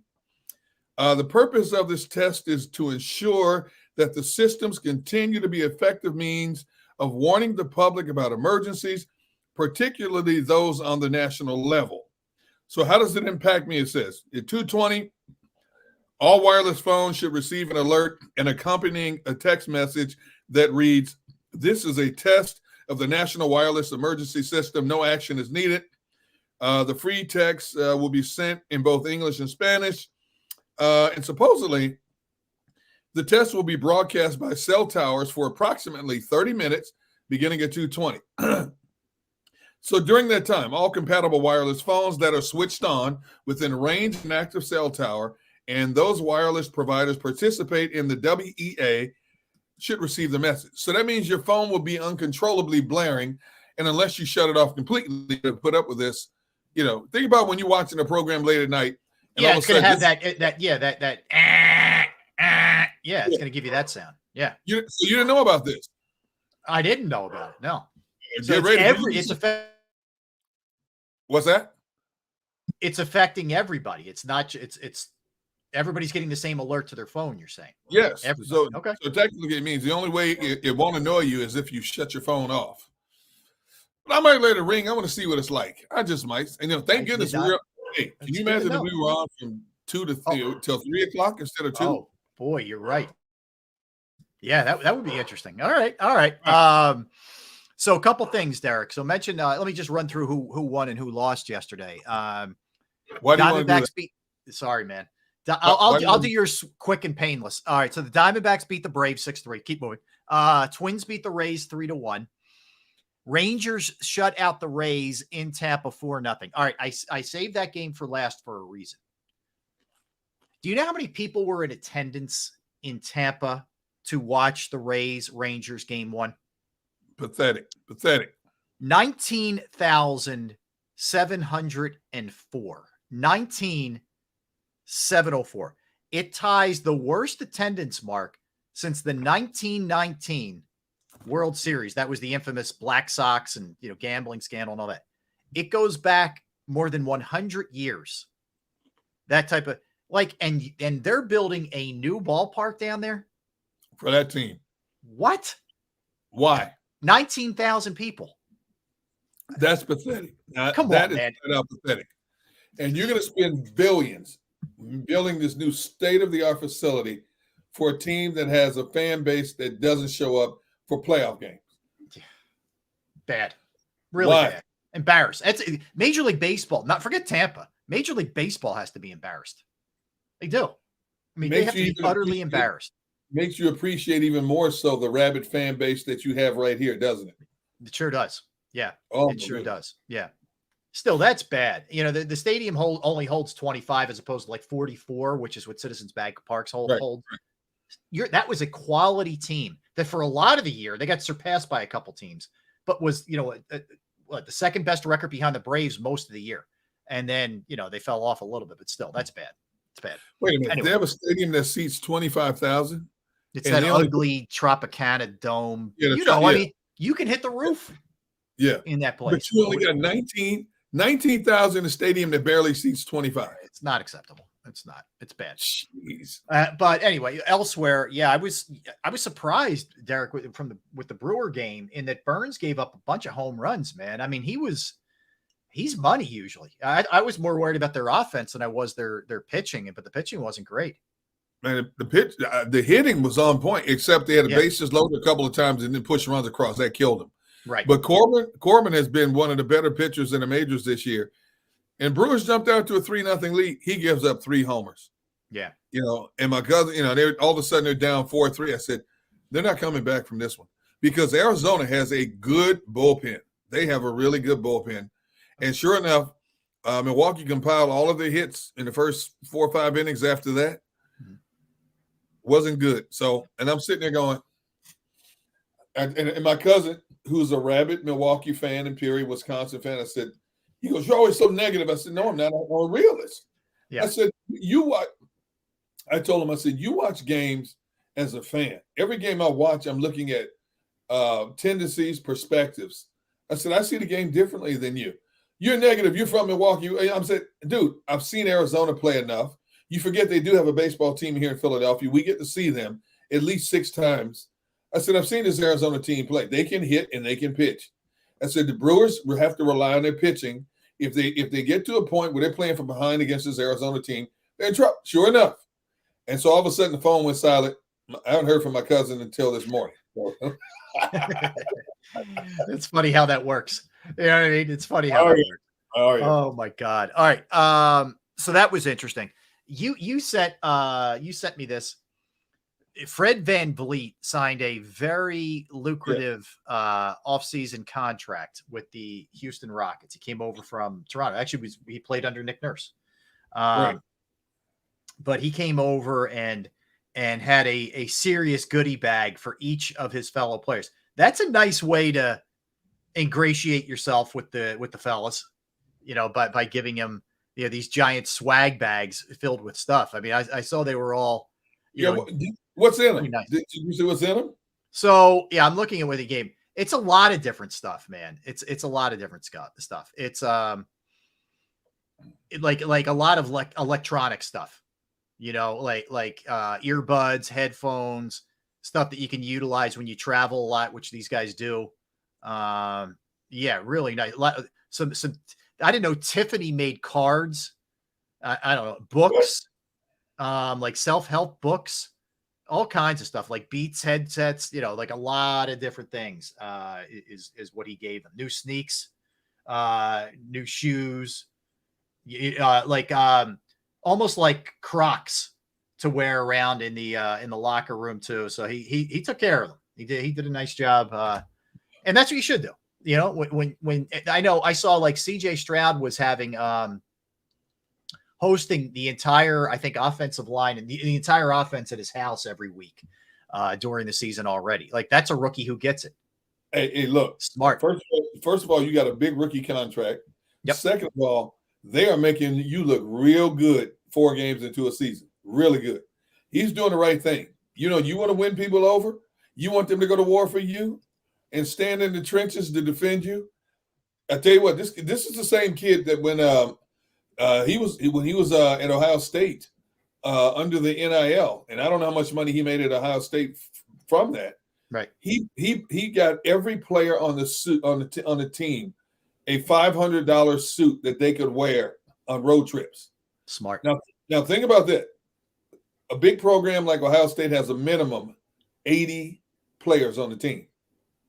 So you're talking about now, even if it was part of his NIL deal with a clothing company, that clothing company had to fit 80 different body types. And suits average $500. That's 40 G's. That's a lot of money. You're right. That's a lot of money, man. Good for him. Man. So it tells you the guy gets it. Yeah, he gets it. I like the fact that he's doing well to dispel the myth that Ohio State quarterbacks cannot play in the NFL. I mean, if you look at it, really, so far, I think Richardson have both gotten off to nice starts. Bryce Young, he's been a little bit banged up. The only thing I keep getting back to, Derek, when I watch him, he's tiny. He is he is small, man. The other two are gigantic. Yeah, we haven't seen what's his name, Will Levis yet.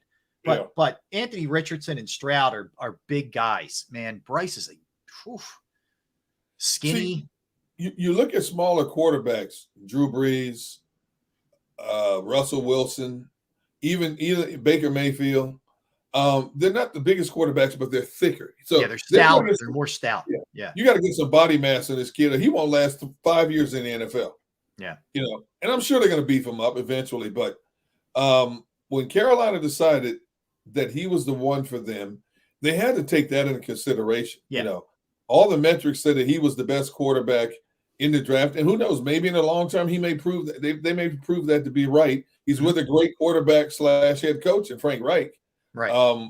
But man, when you talk about ready-made talent and you're trying to hit the ground running with a rookie and win fans over, CJ Stroud and Anthony Richardson, man, have really got their towns, Houston and Indy, buzzing right now. Yeah. And look, with a lot of times with rookies, especially quarterbacks, but anybody, he's off to the kind of start you would expect. Like, he did miss the one game with an injury He's got 2 touchdowns, 2 interceptions. He's completing. His completion percentage is not awful. It's 65%. His passer rating 75, but he's been sacked 11 times.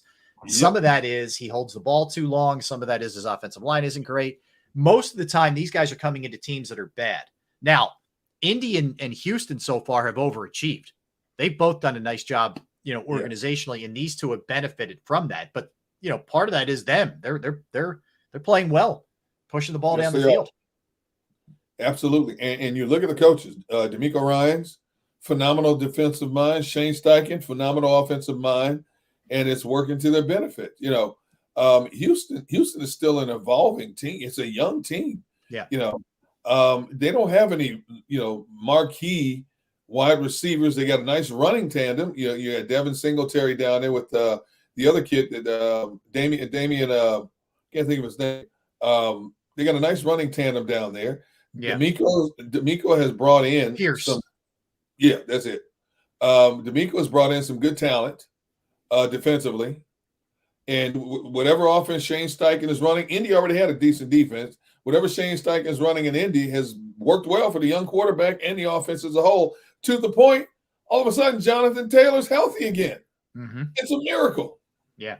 Yeah. It is crazy how that happens. There's no question about that.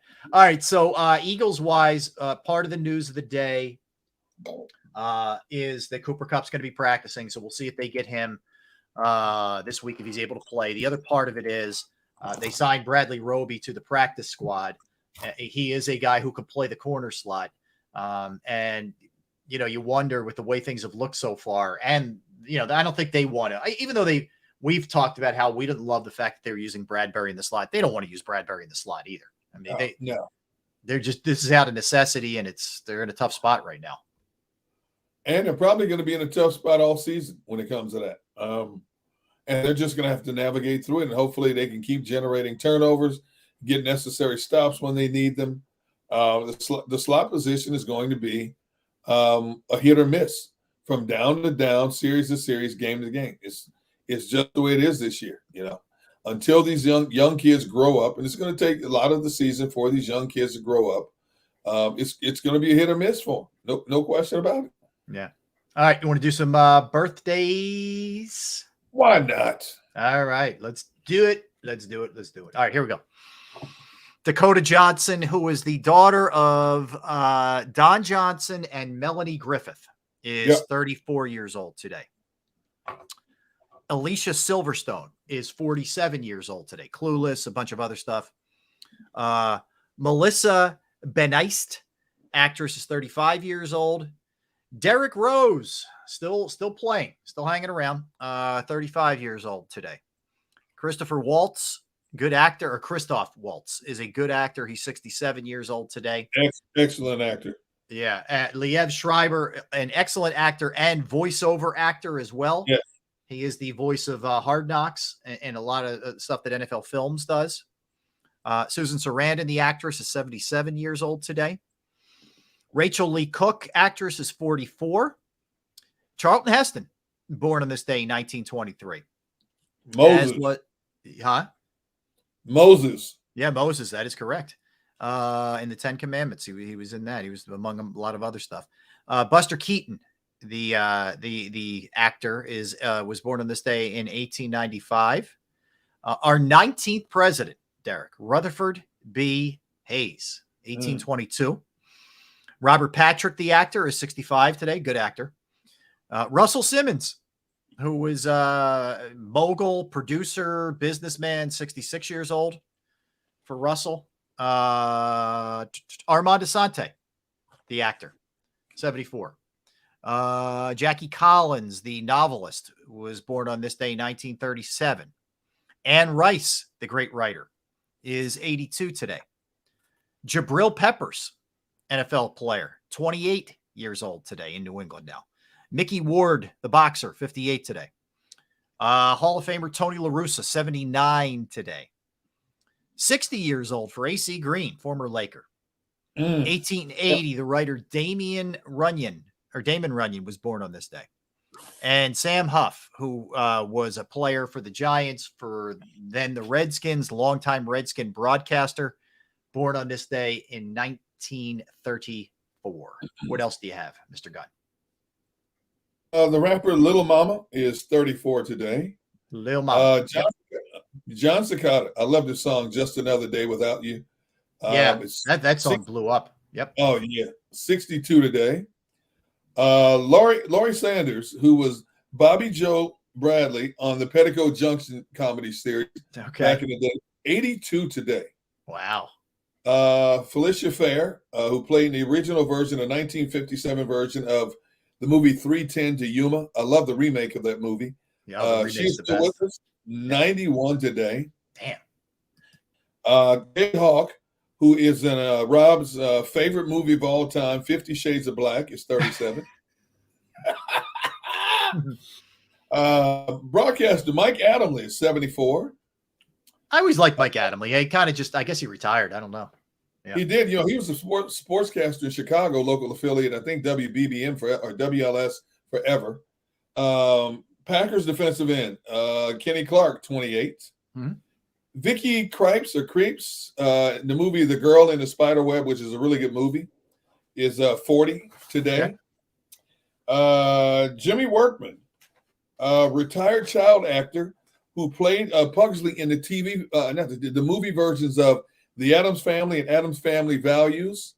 Okay. He's 43 today. Chris Lowe, co-founder of the group Pet Shop Boys. Remember them? Oh, yeah. 64 today. All right. Big Rich 80s one-hit wonder. Yeah. Yeah. Rich Homie Quan, who came out with the song Lifestyle. Remember we used to sing that song in the newsroom all day? Yes. Yes. Homie Quan. He's 34 today. Oh, my God. And that's it. Okay. Okay. Let's do some movies here. Joker, the 2019 version, is one. Man in the Moon with Reese Witherspoon. She's a kid in it, 1991. Gravity from 2013. Yep. The Current War, 2019. That Thing You Do, Tom Hanks, 1996. Red Dragon, which is excellent. Yes. 2002. If you haven't seen, you should. What else do you have?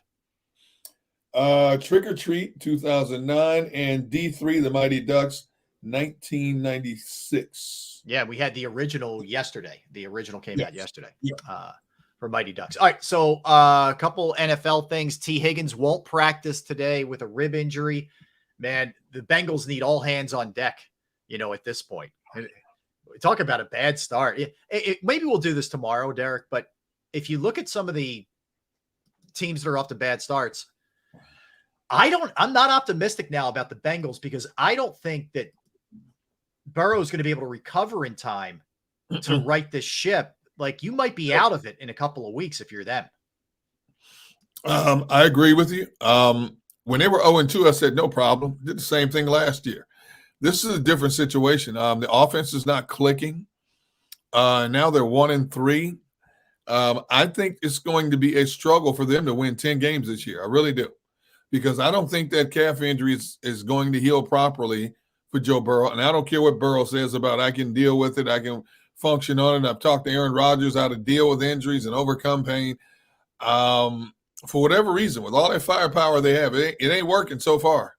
And I think this is going to be a struggle year for them. I don't think Cincinnati, when we start looking at it closely in weeks to come, Cincinnati, as of right now, will not be at the top of my pecking order to challenge Kansas City for the AFC Championship. Yeah, same. I never thought we'd be saying this early in the season, but it doesn't look promising for them at all. All right, so with the other, I don't know, I guess teams that we thought were contenders, I don't see them turning anything around. New England would fall into that category for me. The Jets would fall into that category for me, even though Zach Wilson looked better, right? Just trying to think of who else. Like, Tennessee is very much in it because of the division that they play in. But if they were playing in another division, I wouldn't think they'd have a chance. No, I just think Tennessee's that Jekyll and Hyde team. They're going to win. You expect them to lose, and lose when you expect them to win. But because of that division, they're going to be right in the thick of it to the very end. All right, Denver, I don't see that happening. I think they were lucky to win last week against the Bears. I don't see them. Nope, forget them. You got to come from behind the Bears. You're in trouble. The other one is the Giants. Oh. Yeah, especially you consider what they have the next 2 weeks. Miami and Buffalo? No They're, thanks. they're the only team. I told you they're the only team that has not scored a first half touchdown, and the only team that has not generated an interception in turnovers. Man, how bad can it be? Yeah, and now they're bringing an offensive lineman. They Justin Pugh. Pugh they brought in. Yeah. They got more problems than just one offensive lineman. No question. Yep. So I'm going to write them off. I'm not all the way writing the Vikings off. I think there's still life for the Vikings at 1-3. Where are you at with them? I believe they are a playoff contender, but they're going to have to put a string of wins together. The defense has really been more shoddy than I thought it would be at this point. Last year the Vikings made a claim to fame of coming from behind. You think about they had 6 or 7 one-score games, or maybe it was more than that even. Mm-hmm. I don't think they can survive like that this year. But because it's the NFC and there's so much mediocrity in the NFC, I think they're still a playoff contender at this stage. Okay. I didn't really have high expectations for them, so I guess they're in a little bit of a different category for this. But right, I think the Rams still have life. I think it's unlikely they're a playoff team, but I think they have a chance. I agree also. I think as of right now, I think people are surprised they're sitting there at 2-2.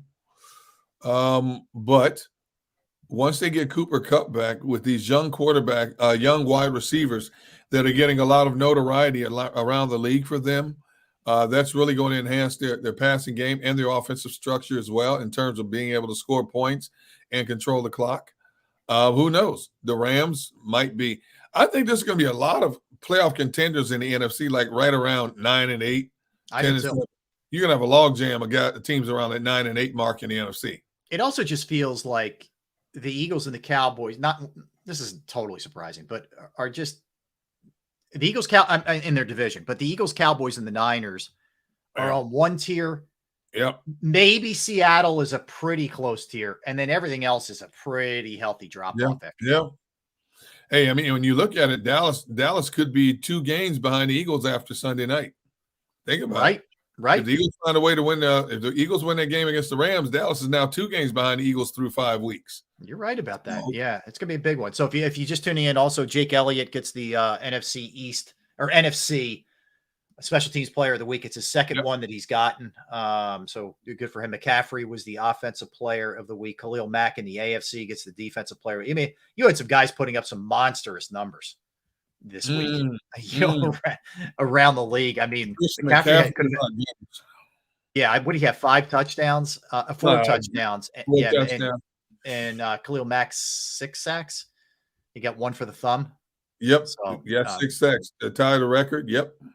Yeah, pretty impressive. So your Josh Allen got the Offensive Player of the Week in the AFC. Khalil Mack, Defensive Player of the Week, and Brandon McManus, former Temple kicker. That's another move. Denver let him walk, and he goes to Jacksonville, and he's been really good for Jacksonville. In the NFC, it's McCaffrey, your guy Devin Witherspoon, the rookie, who was phenomenal on Monday, and then Jake Elliott. So they're all worthy. I can't argue with any of those choices this past week for sure. Let's see, Witherspoon, 2 sacks and a 97-yard INT return, and a massive hit on a running play. Oh my goodness! That was bone. He hits like a safety. He does. He hits like a safety. Yep. That was bone crunching, man. That was impressive. All right, let's get predictions quickly here. What do you? I think, Derek, they get 6 innings. 2 runs from Nola, 6 innings, 2 runs, 2-run ball from him, and the Phillies win and they close it out. What do you think? Miami, let's see. Miami's in dire strait. This is it. As my man Hugh Douglas says, do or die. Do or die. Yep. I think Nola has a couple of good innings. He'll be lucky if he gets to the 5th because the Marlins are on him, and it will be upon the Phillies bullpen to pull this one out and seal the deal. Okay. Do they win? Based on the way they're hitting right now, yes, they're going to win this game and put the Marlins out of their misery. Yes. Okay. All right. So that'll do it for us. We'll be back tomorrow. We'll go through the Phillies game too. We'll look ahead to the Eagles-Rams a little bit further. That's for sure. I want to thank our guy, Tone DeShields, producing the program. Thank you, Tone, as always. Oh! Thank you, everybody in the chat. Appreciate you guys. Everybody streaming, everybody listening. Tell a friend. And again, we're 11-2 now. All right. Don't go anywhere. You have the National Football Show with Dan Cilio coming your way. Everybody have a great rest of your Wednesday. Yes. Gunnar and I will see you tomorrow. Okay. Take care.